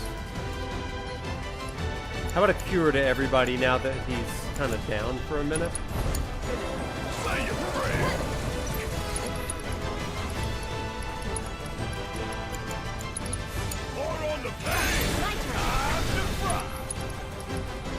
Is there anything we can do here? Sandara again. I got this. Crap! Crap! Oh, I know this one. I know this one. You got me last time. Not today, Satan. Not today. Where are you? Oh, he's over here. Oh, no. Run away from the hydro shock. Run away. Run away. Run away. Run away. Everybody stay alive over there. There's nothing I can do to help you. Oh, crap. Oh, crap. It is. We gotta do it. Big Thunder. Big Thunder! I'll show you what I can Mountain Railroad. Let's go. Get away from the water cells. Okay, we need a quick heal. Can you summon? Spell. Quick heal. Good old Cloud. Cloud, get in there. No, get away from that. Get away from the water. You big dummy. We'll get you out You of big there. dummy. Okay. Oh, crap, crap, crap, crap. Okay, just stay alive. Oh, the Phoenix.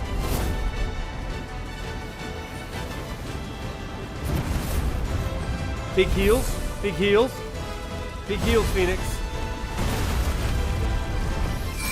Remember the Phoenix gave us this. Oh, crap. Oh, crap. Get in there, Aerith. I mean, Cloud. Don't overdo it. Call it lightning. Synergy. Partners in pain. Let's save Aerith. Right. Yeah, let's go, baby. Let's go, baby. So Aerith. We got him. Oh, no, you don't. That's right, Cloud. Me and my dolphin friend, Mr. Dolphin, baby.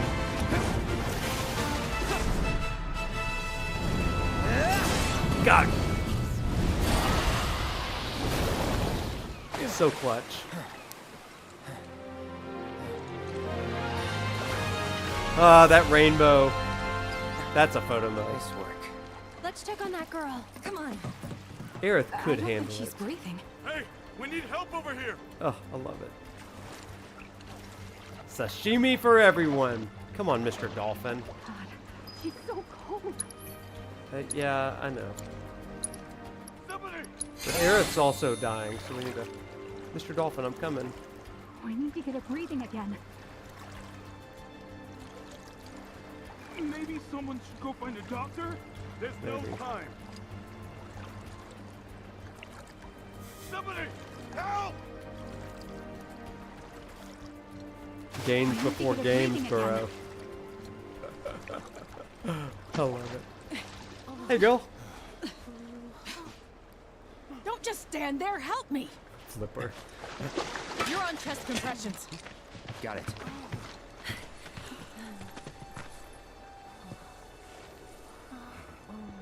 Now, start.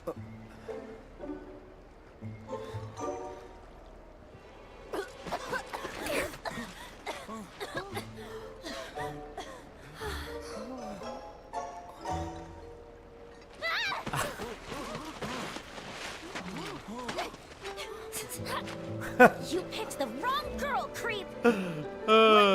Fine line. Sleep easy, yeah. What's up, Those guys Sleep there Easy? are from the Splinter Cell. Splinter Cell? They used to be with Avalanche, but left after a policy dispute.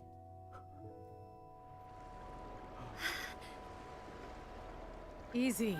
They're guests of mine. And this one was trying to save your life.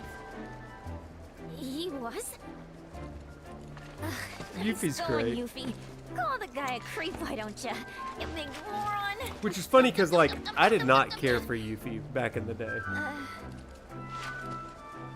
But I love her now.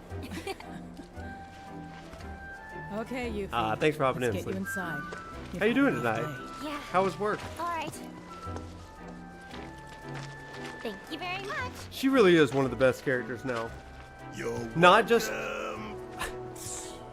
not to beat that guy. not just in These days, I battle, swear. but like in story too. Now.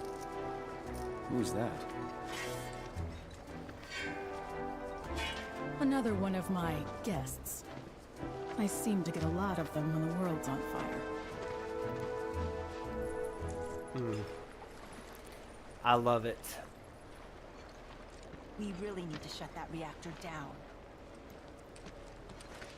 To the start of your weekend, nice. Turn out worse. Monsters like that one have been cropping up more and more lately. Goddamn reactors to blame. Adorkable, I like that. Thanks again. She would have been in deep shit without you. Monsters like that one have Yeah, been cropping up more. The fact that they were able to make me like both Kate Sith and Yuffie, just amazing. Barrett's humor is a treasure. I love it.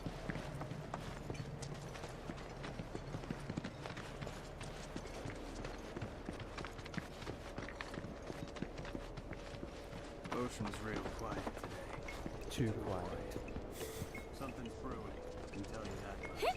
I love how she runs. Hey, you guys are that Avalanche Splinter Cell, right? Now, how the hell did you? I just gotta say, I'm a big, huge fan of yours. HQ wishes they could be as cool as you guys. Well, we are pretty cool, but Think we could sit down for a chat later? Got a teensy favor to ask. And gotta thank you for before.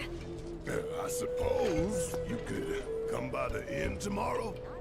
Sweet! You won't be sorry, promise. Later! That's a good point, Sub. Because, like, she's so lively and optimistic. I know she laid We'll it talk on big time pretty about thick. Yuffie But in a hey, few chapters. she's just a kid. What's the harm in hearing her out? Maybe she wants your autograph. Come on, let's get ourselves Oh, some rooms. oh, you. Let's take a listen to this guy. The Republic's capital city once floated on these very waters. That's stupid. Cities don't float. It was a large city with many people, built atop a series of connected ships called a flotilla. That sounds awesome! But it was always rocking back and forth, back and forth. I think I'd get seasick. You'll get used to it in time. So what happened to the floating city? Where did it go? Into the depths. Yes, they have some. The flotilla now rests at the bottom of the sea, along with its hidden treasure. Okay, chat, did you hear that? Treasure? For real? I want to hear about the treasure. Remember what I said about part 3? How we're gonna go find the sunken city in the submarine? Like, this is some huge foreshadowing where he's like, now sits at the bottom of the sea with its hidden treasures. So, I mean, that's cool, right? That's going to be that's a cool teaser. Like, yeah, underwater treasure hunts. You know, I think that, you know, a lot of people wonder about how they're going to change the dynamic of traversal and stuff in part 3, and I think we're going to get it all. What's wild is, like, with the high wind, we're going to get all the stuff, and then Hamaguchi's really teasing some of this like extra gameplay stuff with this. But I think it's going to be really interesting traversal-wise to also have the submarine. And what if it pulls like a Tears of the Kingdom, where it is like this really big sea exploration sort of stuff, where it's like, oh, you thought the world was big. Think of it even more so. Like, we've got a fully developed underwater mystery sort of thing. I think that would be really awesome. And then, if you, I think it'd be awesome also. I mean, you want to really like... You really want to, like, be amazed at something. I am in photo mode again. Well, look, it makes a nice backdrop, lady. Okay, listen. I'm not saying this would be, like... I'm not saying this would happen, but let's just play a game of what if. You've got the high wind that can circumnavigate the globe, right? You with me? You've got the submarine that goes into it. But what if, chat? What if we got the rocket to be able to go to other places in space too? I mean, what if? Not like the entire galaxy, but like what if there was more to do than just go straight up and then straight back down? That would be really, really crazy, wouldn't it? That'd be like you have no idea how big this game can be. Like, we can go to the moon. we can land on Meteor. What if they landed like around or on Meteor or something? Like, what if there was like a space station? What if there were things that you could do in space? How freaking crazy would that be? Right? I don't know if I even want that, but that would be madness. That'd be madness. Okay. I don't know. That'd be crazy, right? How nuts would that be? Okay. Nothing makes you forget it. I don't even know if I want that, but like, it'd be cool. Hey. What if, the reason I go to photo mode, by the way, is because it shuts up the NPCs, because like their voices matter, but like mine is like the one on mic. So, what if, chat? What if, like, seriously? What if?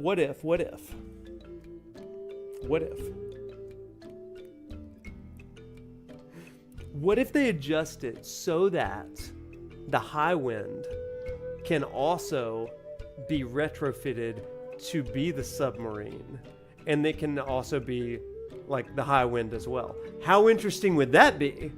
That's like an old school Final Fantasy thing where you've got like above, below, and then deep below. What if the infantry group, what if the 7th Infantry were submarine operators? They join the high wind and they look at it and they say, hey, you know what? I think that we can make this thing go underwater too. That would be really interesting. That way you're not having to swap out to the submarine or back and forth. That would be interesting, right? I don't know. Okay, anyway, that's enough. That's enough of me. That's enough of me. One vehicle to rule them all, I say. That'd be really cool. How about one-winged angel traversal? What if you ride on the wings on the one wing of Sephiroth?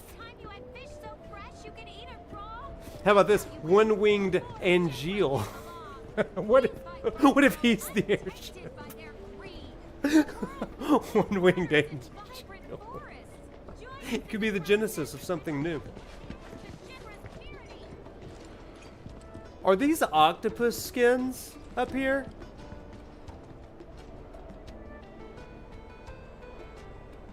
Those are octopus skins. That's gross, man. A lunar substation? That'd be a little bit of Final Fantasy VIII kind of stuff, right? What if Marvel does a show called What If and it incorporates FF7 characters? Some people would say that this is Square Enix's What If with the Final Fantasy VII Gabe's universe. Chocobo Express. Oh my goodness.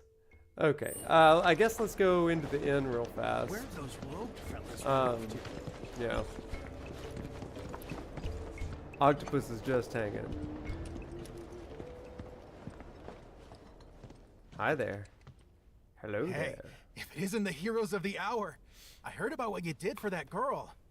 Thank you so much. Your stay is on us. We insist. It's the least we can do for you, really. Now then, how many we got? Will 4 rooms be enough?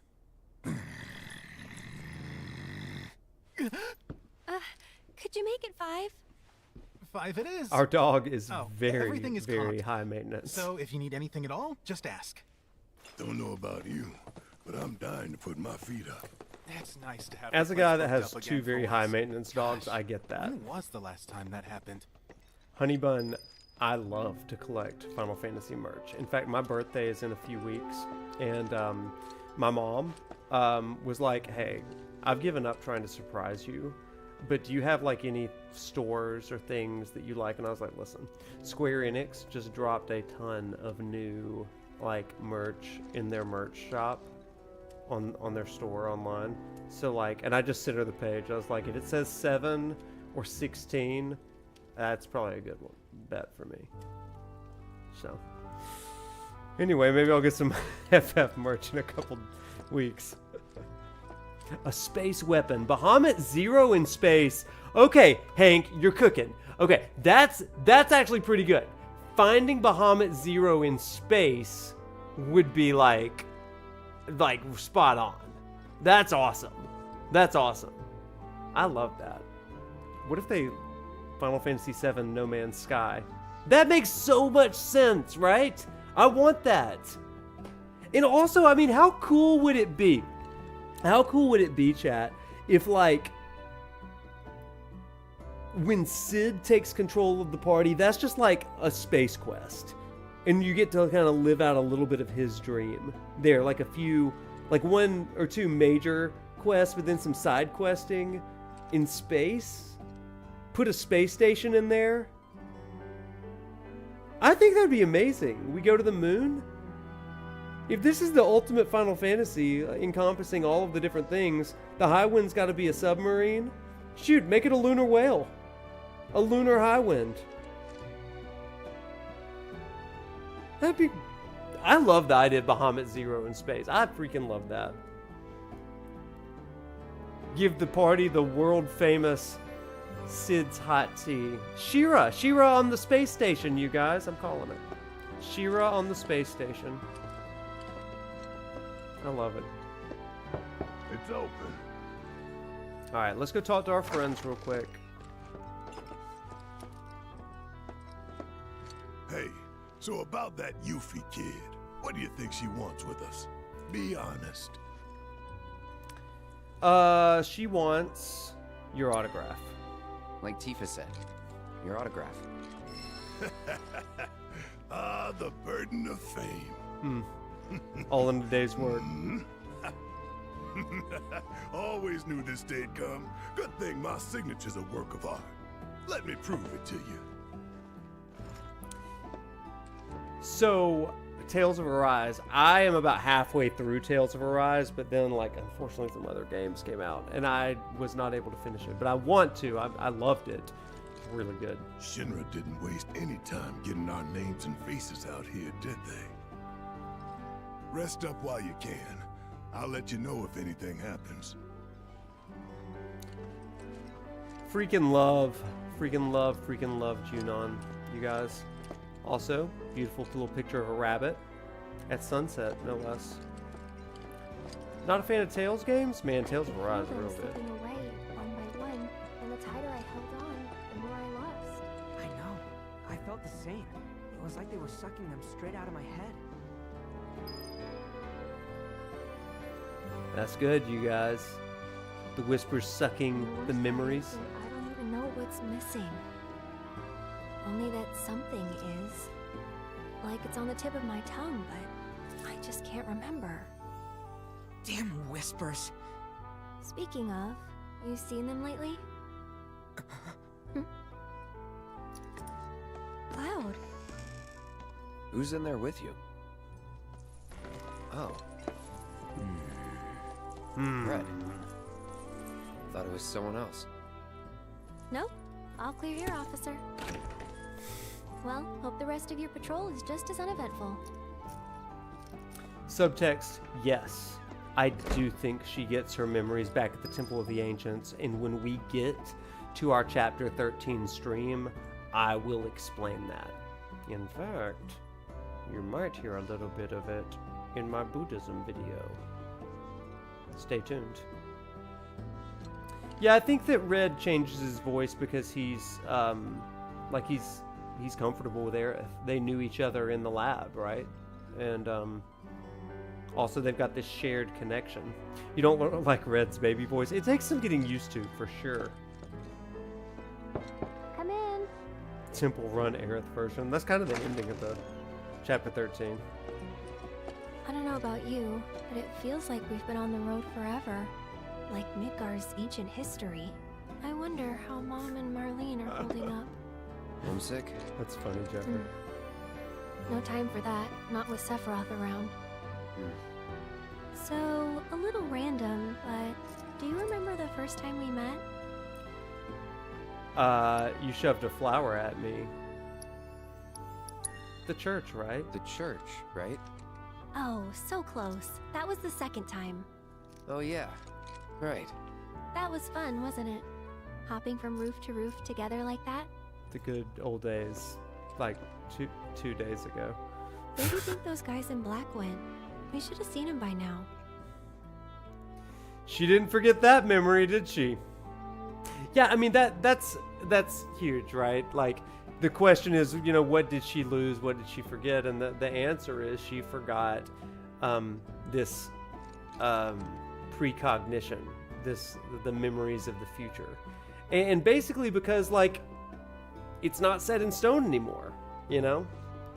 I think it's such a cool thing. We'll talk more about that in future chapters. But first, we gotta ransack this gift box from the hotel. 2,500 gil. I don't know why they just leave that around in the guest rooms, but boy, it's ours now.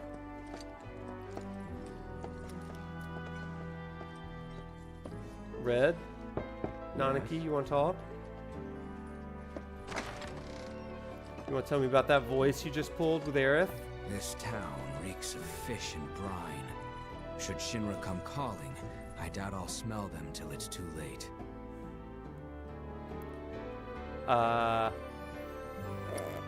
Don't worry, never thought you could. Don't worry, never thought you could. I'll leave it all to you then. Ha ha! My poor nose. Your poor nose. Poor dogs. Okay, let's do this. Reunion. What's up, Sephiroth 67?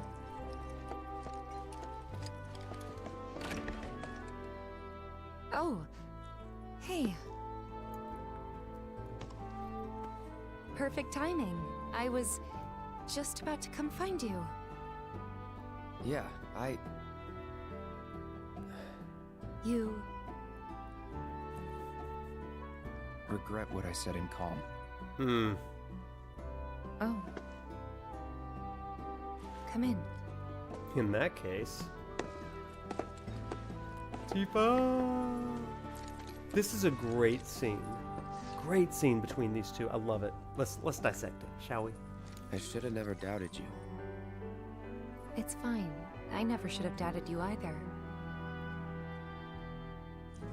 Say, do you remember a guy named Emilio from Nibelheim? Only person from the village I remember is you. Only person from the village I remember is you. Huh? Oh. Okay then. His family owned the general store. Right. Anyway, I love him. he left the village right before you did. Thought I'd never see him again. Then one day last year, he shows up at 7th Heaven. I couldn't believe my eyes. He was all grown up. Didn't even recognize him at first. Really? Really? Yeah, and what's more, the woman who walked in with him was stunning. Like, she could have been a model, and...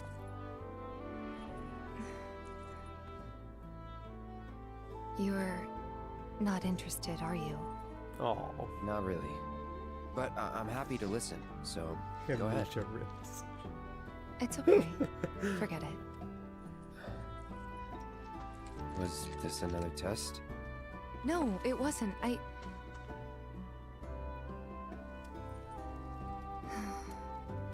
Why deny it? I guess it was, huh? Yeah. I'm sorry. It's fine. We'll find time to talk. Just the two of us. Figure things out.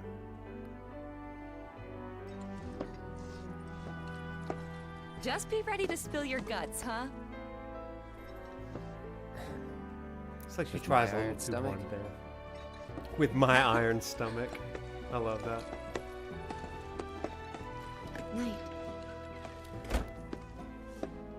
Oh, I got thoughts on that live stream sequence.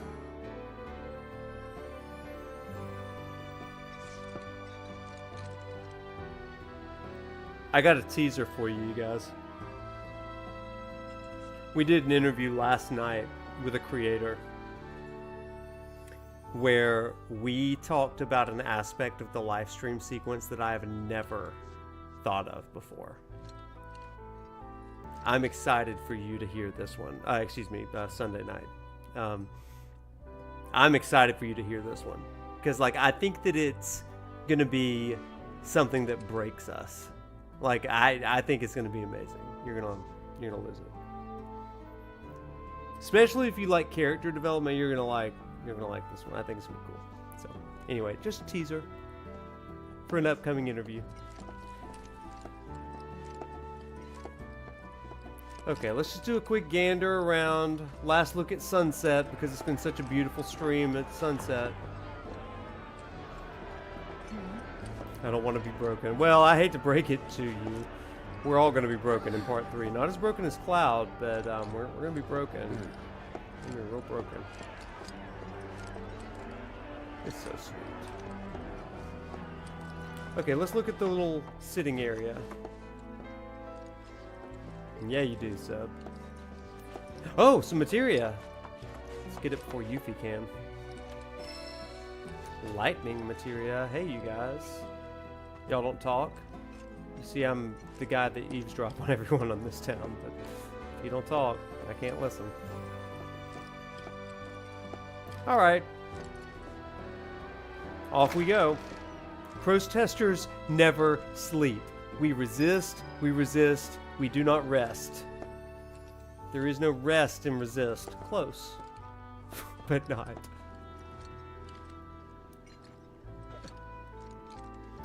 Okay, so time to rest. We're gonna end with the salmon side quest, everybody. Just FYI. We're not gonna do the parade. Parade's on Thursday. Parade's on Thursday. You're gonna love it. Sit-ups before bed, as we always do. The next morning. Bow wow wow, bow wow wow. I will fastest, yeah.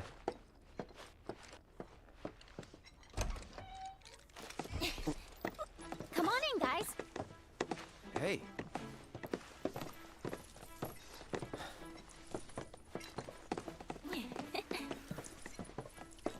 Okay, now that the gang's all here, it's time you got to know me. My name is Yuffie, materia hunter and elite ninja operative for the interim Wutai government. I left my beloved homeland behind to bring an end to Shinra's reign of terror and prove that Wutai's not to be trifled with.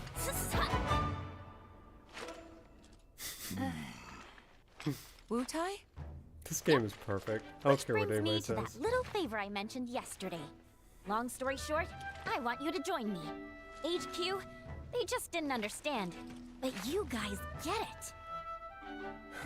She's so Don't good. ninjas creep around in the dark, slitting people's throats? I mean, we've done some shit, but we ain't about to stoop that low. I resent that. Although, that is something we do.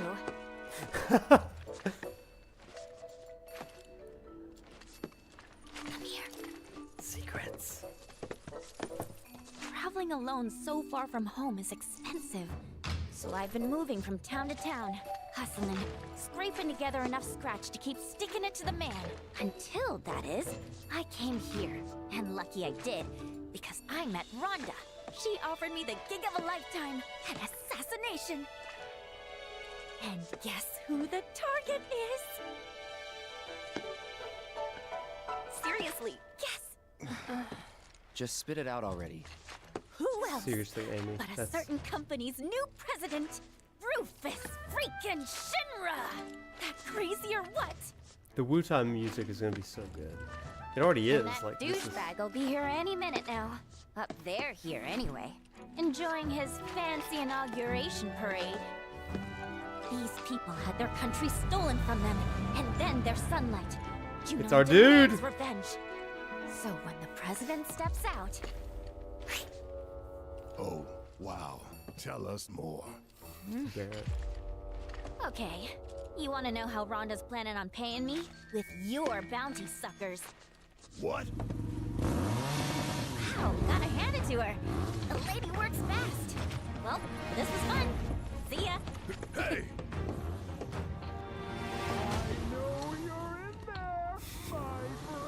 If you manage to get away, I love try this to guy. find Priscilla. She'll get you topside. Now, you don't want to make me come in there and fetch you, because I would love to do it! Who's that? A pain in the ass. Let's go. I love him so much. I'm going to the balcony. Yeah. Don't you worry. I did this my first playthrough too. What light from yonder balcony breaks? Come on down and say hello. Barrett, got anything to say? No? It's psychopath. Thanks, Hoban, for that sub. Roche is perfect. He's perfect. I loved him. I loved him in Remake. I love him more in Rebirth. This guy, he's so good. My friend. My, aren't we a tease? I love him. Love him! Honestly, how long do you intend to keep me waiting? Oh, you know. Absence certainly makes the heart grow fonder, my friend. Still playing hard to get, eh? Well, I've got news for you, young man. As if by fate, the Speed Demon has been entrusted with a singular music. task. Retrieving one Aerith Gainsborough. Me? You come alone? It only takes two to tango. Besides, you and I like to go big, and a venue this small just won't do. So true. But no need to worry. I found the perfect stage. The city above, where we can dance up a storm. Seek me out, and we'll put our last performance to shame. With a show none shall ever forget.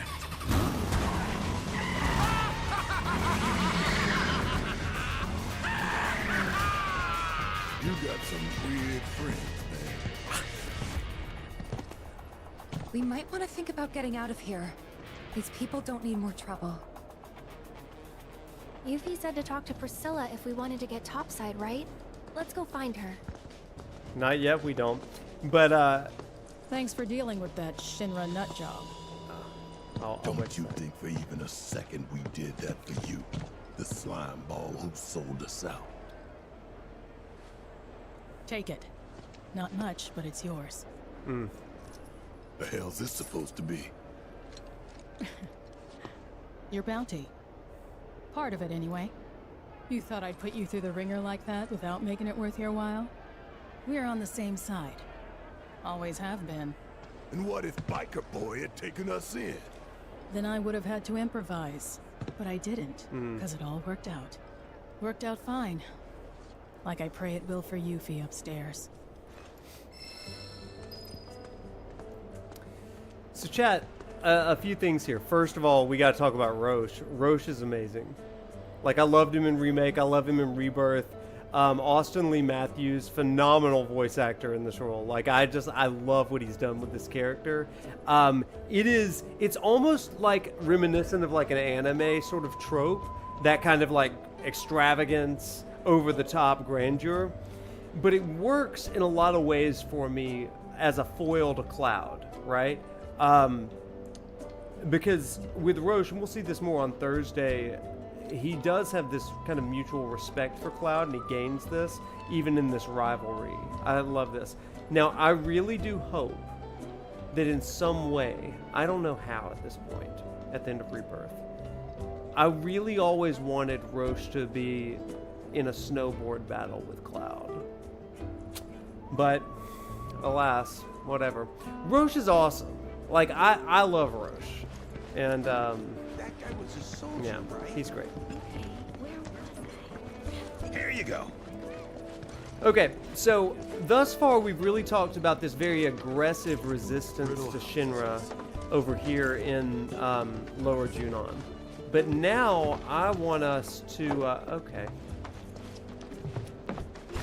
we're just gonna climb on houses. That's fine. That's what we do around here. We climb on houses. But now I want us to go to a very, very different place. And in order to get there, we got to take our dear friend, Salmon. But I suppose the first thing... This is not where I need to be. Okay. We got to start the quest with, that person. Rhonda. Help me, Rhonda. Special delivery. Where was I? What was Oh, there she is. Didn't think you'd still be hanging around. Well, since you clearly don't have anything better to do, think I could put you to work? The remainder of your bounty. I need it delivered to someone. I've already got a porter picked out, too. This here's Salmon. Since he'll be the one making the drop, it's your job to get him there safe. We love this dog. Doesn't seem like too much of a hassle, but who exactly is this money for? My son. Haven't seen him in a spell. Not since he left town. And never looked back. This gills me washing my hands of him. He's a grown man. Can't be clinging to his mom's skirts. Or her pocketbook. We're gonna take the job. Much obliged. Once you make it to the crow's nest, find Toby. He'll make sure you get the reward I promised. But if I find a single hair out of place on Sam, you won't live to enjoy it. You keep my boy safe. Alright. So like I said, we have been looking at this, and this is the, like, real scene, right? The main scene. We've looked at resistance through the eyes of Lower Junon. Protest, resistance, aggression, absolute, like, we've got to fight and take the fight to Shinra. Don't drop it now. But where we are about to go, they have a very different view of how they're going to resist Shinra. Even though their marketing team is very much like, we're going to resist Shinra, it's a very different style of resistance. We're going to go talk about that real quick. What I love about this chapter, chat, is that the Phoenix is the catalyst for all of this. It's the idea that the dreams of our town, the dreams of our future, they all died with Shinra. But that doesn't mean that we are done with those dreams. And so we're going to cause those dreams to be reborn. And those, just like the Phoenix, those dreams are going to be reborn through the flames of resistance. And that's going to be war. It's going to be rejection of Shinra ideals. But all of that does come through a degree of pain. So we're going to go through it. let's do this. So now we're going to follow Salmon, and everybody, this is great character development for Barrett as well, especially because you are going to,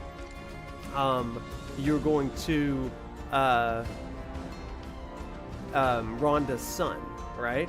And you're getting to hear a lot about parenting and all that stuff. So if you're a parent, this is a great quest for you. If you're not a parent, yeah, that's a good quest for you too, but it's really good.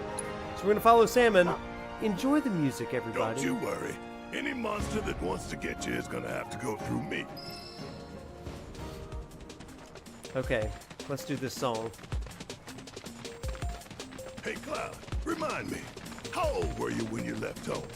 14. Wait, it was spring, so 13. Suppose that ain't too unusual for small-town boys like you. What'd your mom have to say? Not much. Didn't try to stop me. Like you said, nothing unusual about it, but... 2,000 gil. She offered me that. To make a fresh start. 2,000 gil. Guess moms are the same all over. I turned the money down, though. Didn't need it, since I was planning to enlist straight away. But you still can't help setting your prices. Sentimental. I like the battle version of this song. It's really good. Oh my gosh, Cloud.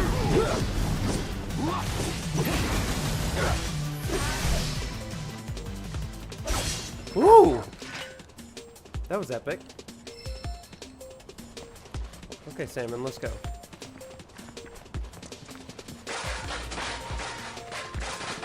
Way to go, Aerith. You knocked that roadblock out.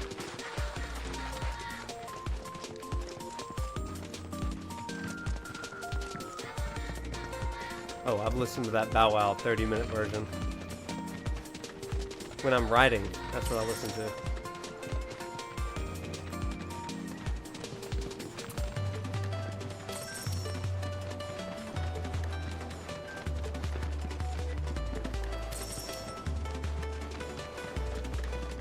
And battle version.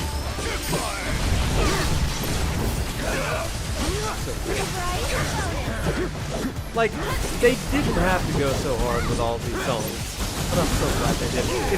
It's like they had 7 versions of the Happy Turtle song, right?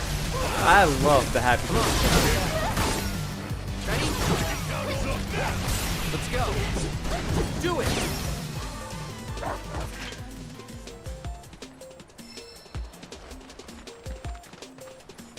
Okay, Salmon, let's continue. Every version of Happy Turtle is amazing. Sometimes I irritate students by playing Happy Turtles on repeat. Know how some parents stop their kids from leaving the nest, claiming it's too soon or they're not ready. Any excuse to keep them at home. What about it? Loads of parents are like that, but I told myself I'd be different. I'd never keep my little girl from flying. I don't want to clip her wings. I want her to soar. Okay, Barrett. I hear you scoffing. You think I can't do it. You think I'll keep her all to myself. Oh, yeah. Oh, yeah. And that's what scares me. As much as I want to let her fly, I don't know if I'll be able to let go when the time comes. Maybe I'll panic, get in her way, hold her down, all to keep her safe. Oh, Marlene, I wish you could be my baby girl forever. I know you're having a moment there, but we gotta kill these birds. I don't know why I didn't steal skin there.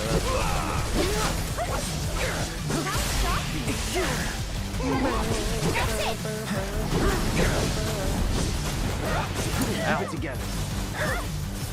You and me. Push against the wind. Can you take over for me? Ready? Do it. Get in there. Bow wow wow, bow wow wow. Okay. Now where were we in our heart to heart, bro to bro, bros at sunset talk?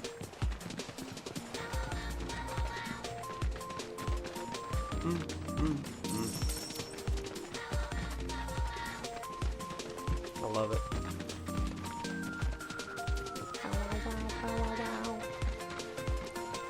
Again, everybody, just Junon, right? I just freaking love this game. Like, every side is just, like, immaculate. I love this place. I never want to leave.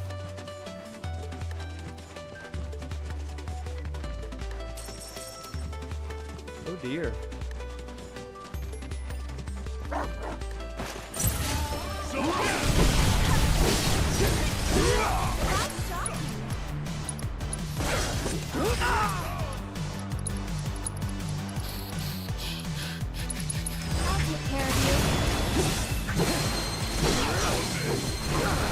Ow. The area with all the waterfalls, that was such a delight to discover. There's just so many cool things in this world, right? Especially when you don't have a mini-map yelling at you where you need to go. I think that's what I liked about this salmon quest. Like, you get a tour of the area without it feeling, like, obtuse, you know? Oh, my sweet baby girl. What now? Your daddy. Your silly daddy. He's gonna fail you. Oh, I can't let you go. I just can't. Barrett, get your shit together. Marlene's barely out of diapers. You've got time. Right. I'm just getting worked up over nothing. Yeah. She won't be leaving me for a while. Then again. Hey! Then again.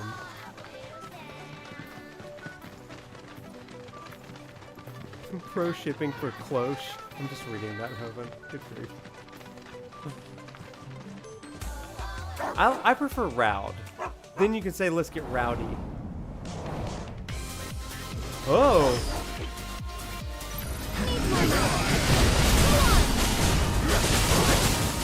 Ooh, what are they weak to? Wind? Well, I don't have wind, so that's a pain. Deal with that. I'll show you what I can do. Come on. Oh crap, we're gonna die here. This is another. I don't have wind. Oops. Why don't you lead the way? He's on the way. Oh crap, what have I done? What have I done? I've made a terrible error again. Here I was just thinking this is going to be a fun little dog stream, and suddenly we're fighting Junon's grass. Junon's iteration of the grass of the Grasslands, right? I should probably heal up first.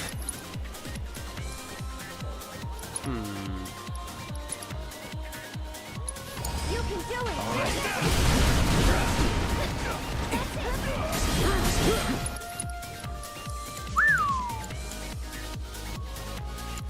Kirash. Need a breather. Of course.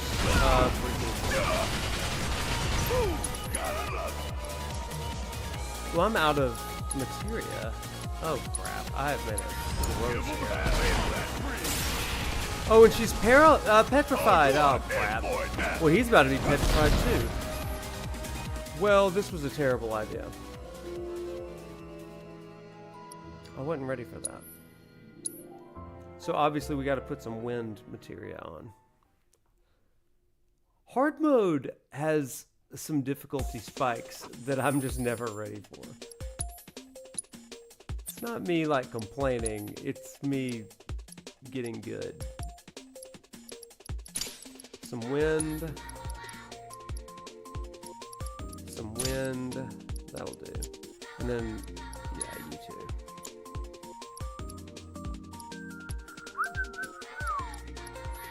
Take that from Tifa. Actually, let's bring Tifa into the party, I think. Because Aerith... Girl, I love you, but I really need... I need some Stagger Queen energy over here. Binding and time, I think somebody said. That could be really helpful. Yeah, I don't want to...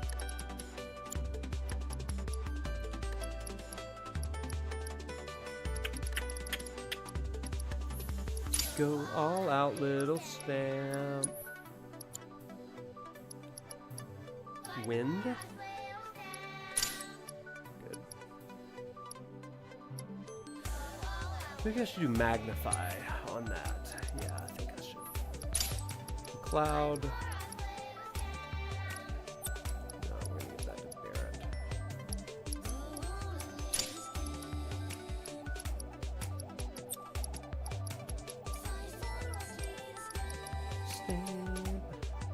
That's fun.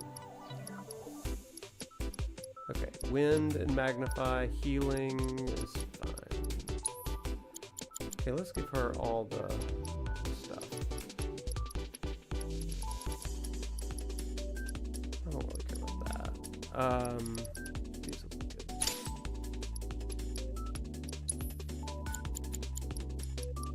good. Okay, the number one thing I want in part 3 are loadouts for my materia. That's like the biggest thing that I want. Yeah. There are cosmetics that make you immune to petrify. Good idea. And I do need those. I think that's a great idea. Oops. Wrong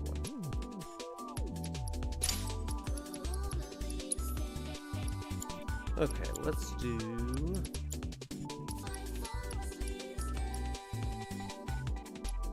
I don't need that. Jump would be fun. Skill Master? Is that on her? Yeah, it was already on her.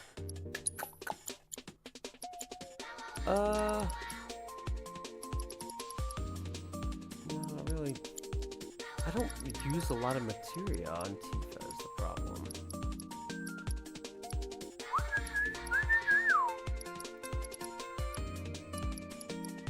I mean, I guess I can give her a HP up. Just don't do a lot of materia on old Tiefs. So we got time, and does she have binding? Yeah, she's doing everything. Chakra, just for good measure, you know. Alright, then we need to equip. I don't know why he's got Genji Glove. He doesn't ever hit over 9999. Okay, where is No Petrify? I forget what it's called.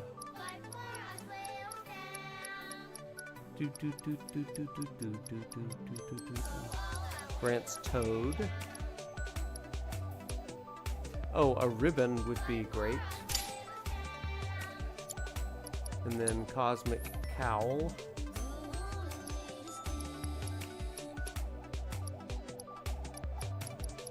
White Cape. Ah, there it is. Petrifying Stone, Jeweled Ring, and Tifa. I don't really know.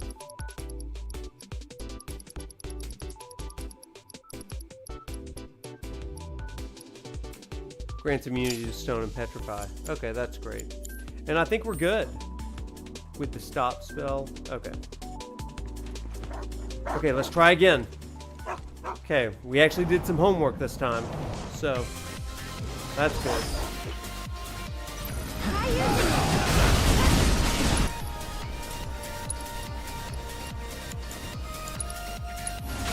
Oh crap, I didn't swap out for Tifa.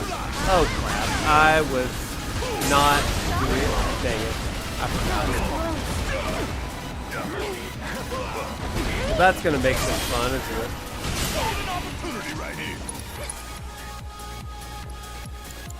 Also, I didn't heal. Great.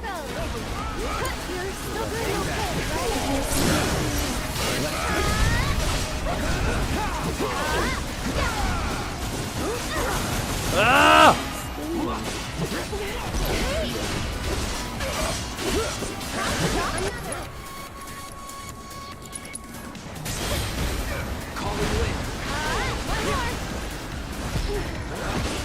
Okay, Aerith's dead.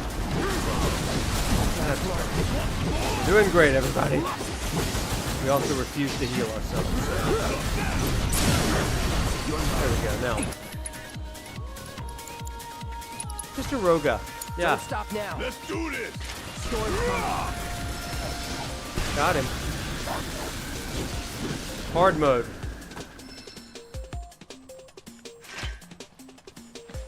Okay, before we get into another fight, let's pull in Teefs. There we go.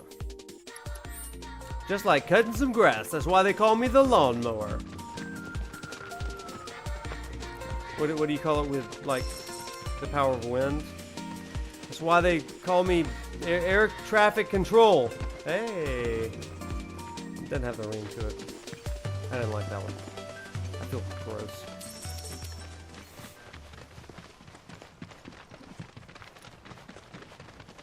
Alright, everybody. Serious time.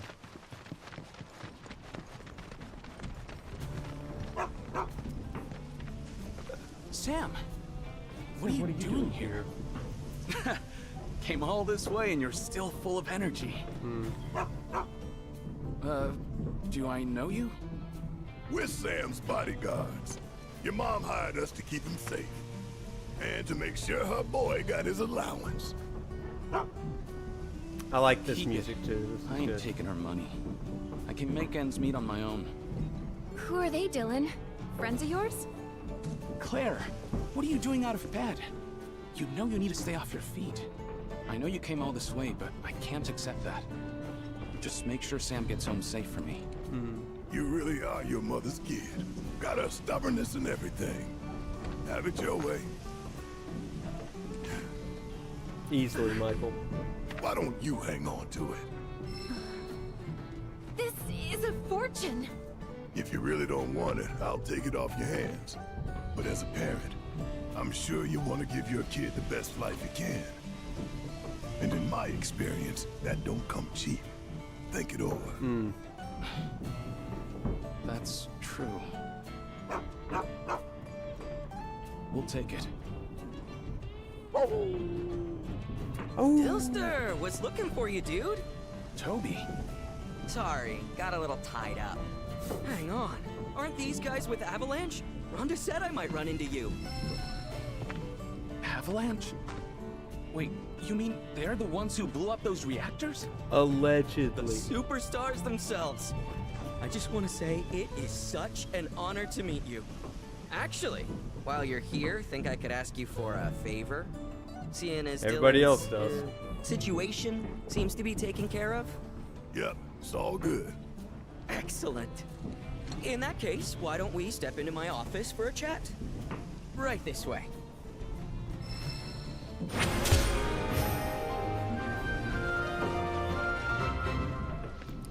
Chat, we're going to end in this area. I'm going to show you a few things close out. Man, you Midgarinos are something else.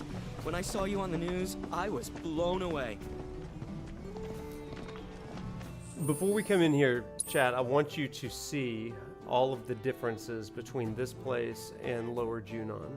This isn't a place of protest. This isn't a place of grand aggression against Shinra. They are resisting, but they're more of an isolationist mentality. And that's important. They've found that the greatest resistance they can have is by being away from the thing that has been a catalyst, right? And so they are And here you are, supporters lending of me the a hand. resistance, but It's literally they a do it dream come differently. true. They're choosing inner peace rather than external aggression. And while they have that same heart within them, they moved away from it. I think it's interesting. So here's the situation. I don't want to. Can someone calling themselves I didn't. the Merc of Junon? Oh yeah. Oh, are they an acquaintance of yours? No. Anyway, that Okay, place let's- is too I deep, didn't mean so to, I was so hoping. we're gonna move past this real quick. I'll do you a solid, but Yo, So, you gonna help or me? You Me? can sniff out trouble. Oh, pro tip, you might even Let's catch go. it if you're into that kind of stuff. So I want us to look at this place, just a few quick things. But handing out flyers and posting signs is getting old quick. Well, better get used to it. Only senior members get to do the cool stuff, like the rallies. Everybody's just kind of chill, right? You've got your classic guy on the quad with a guitar.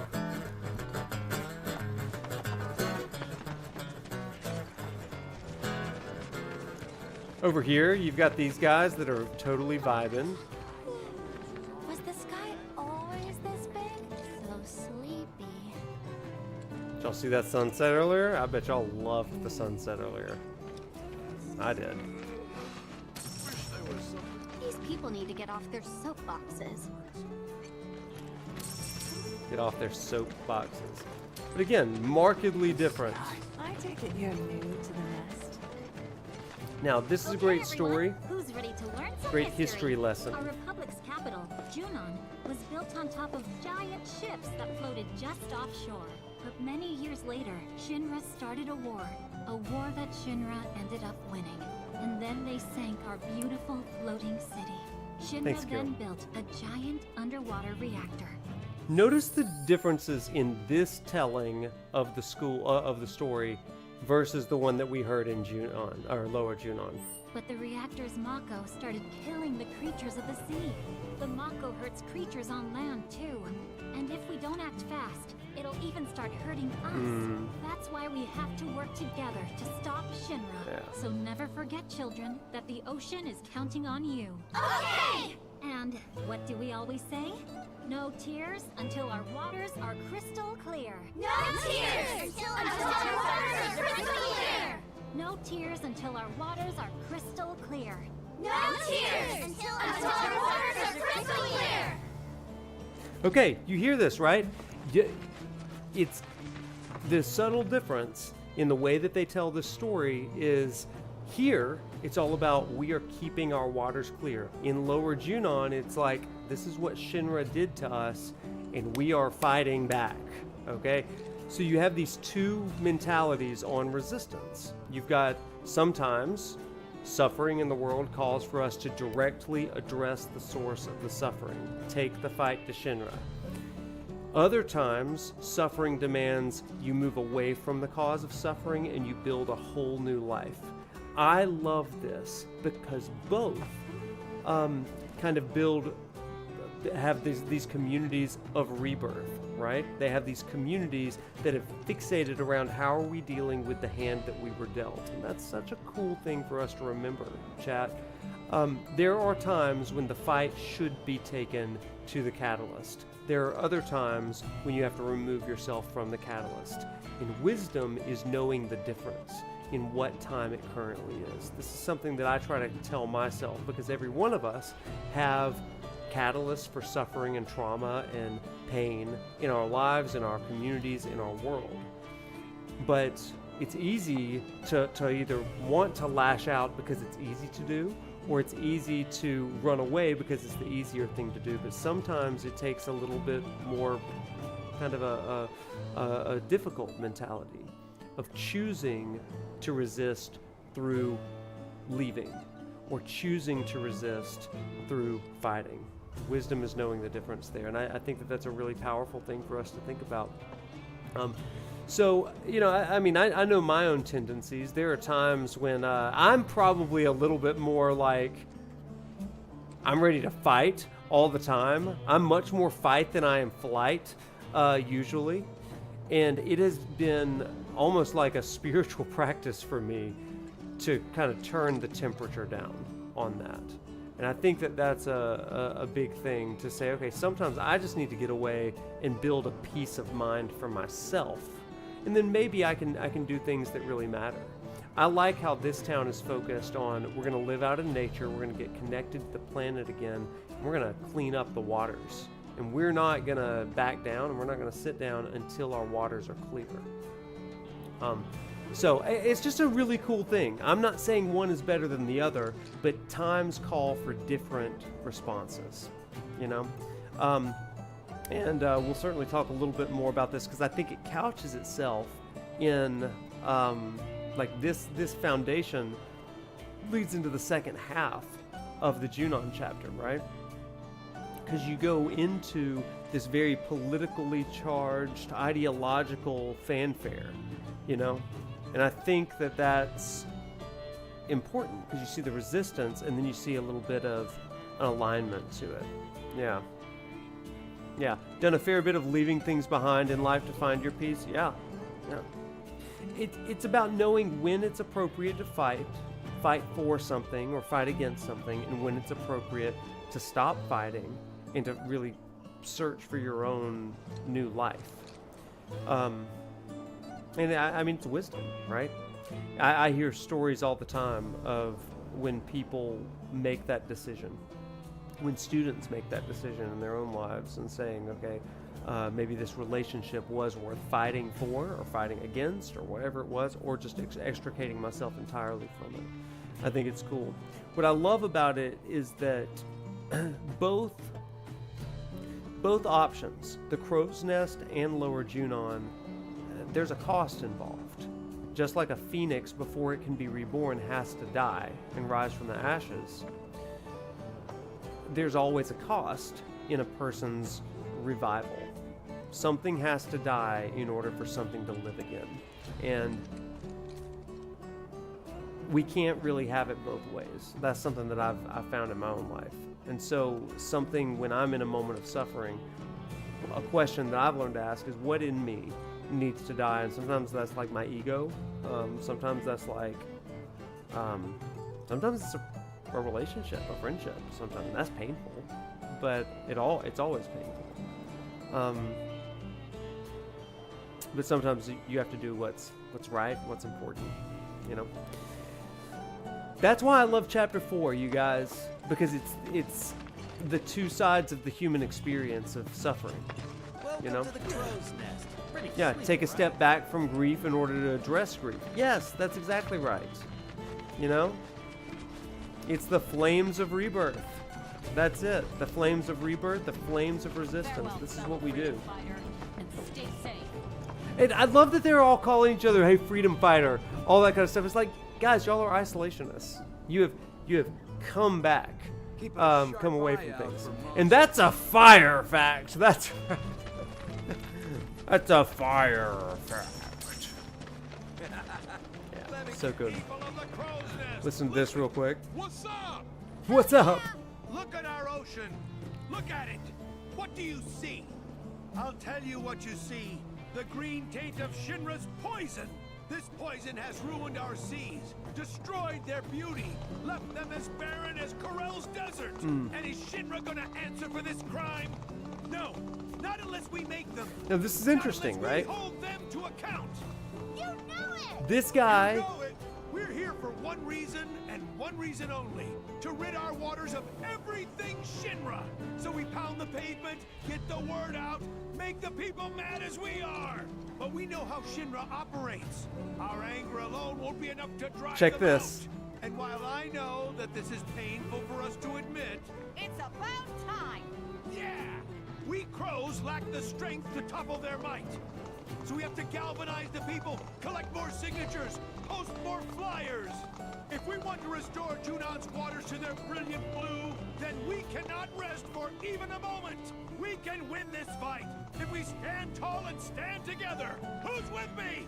Yeah! Again, I mean, notice what he's doing. He's not fighting Shinra.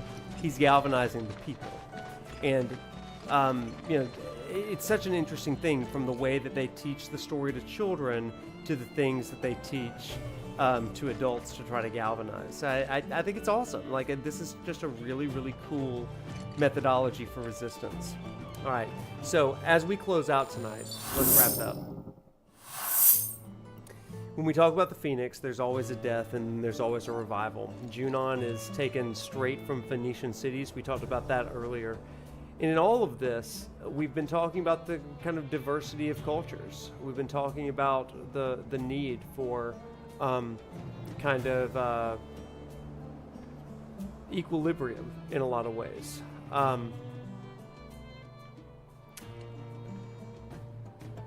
Oh, Shiny, that's a great point. There's one thing I'll disagree with that guy on. A part of resisting is the ability to let yourself rest when your body needs rest. That's true. And I think that the people of the Crow's Nest really get that. It's like sometimes we do need rest. So let's go, well, let's kind of chill. Let's be away from this. Let's vibe. Let's smoke over here. Let's play some nice acoustic guitar music. It's a great reminder. So I'm not going to belabor the point. You kind of get these points. What I love about Chapter 4 in Junon is the ways that they resist. Resistance always comes at a cost. But the good news of that cost is that with the mythos of the Phoenix, there's always rebirth afterwards. So with that, everybody, that's where we're going to end tonight. On Thursday night, we are going to go to Upper Junon, and that's going to be a blast as well. I really, really hope that you will check out the Prof Weekly show this from this week.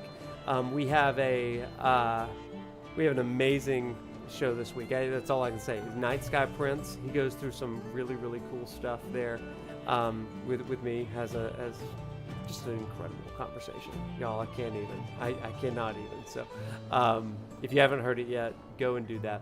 The second thing, you are going to really enjoy the Buddhist video that I am cooking up. You're gonna love it. So stay tuned for that. I thought it was gonna come out Friday, but I'm thinking it needs to go through a few more edits first. So just bear with me. It'll come out when it's good and ready. What did they say at Nintendo? A rushed game, a delayed game eventually comes out, but a rushed game can be bad forever or something like that. That's what I feel about these lectures, right? A rushed lecture that is released before its time, it'll always be bad. But if it comes out, it's going to be, we can make it good. A good one can last forever. Yeah, let's raid out tonight. Let's see. Why don't we go and visit? Hey, there's an old friend of mine from my days over at the Pixels. Why don't we go say hello to him? His name is Mistraker, okay? Mist streams a lot of RPGs, JRPGs. He's a really fun follow on Twitter and stuff. I would love for us to go and say hello to Mistraker, okay? So let's go and do that. Y'all bring the hype, bring the love to Mist, and yeah, let's go do it. And with that, my friends, whatever you do, walk tall, my friends, and we'll see you in class on Thursday. See you later, everybody. Good night. Hang on, everybody in Twitch. We're gonna raid out. Good night.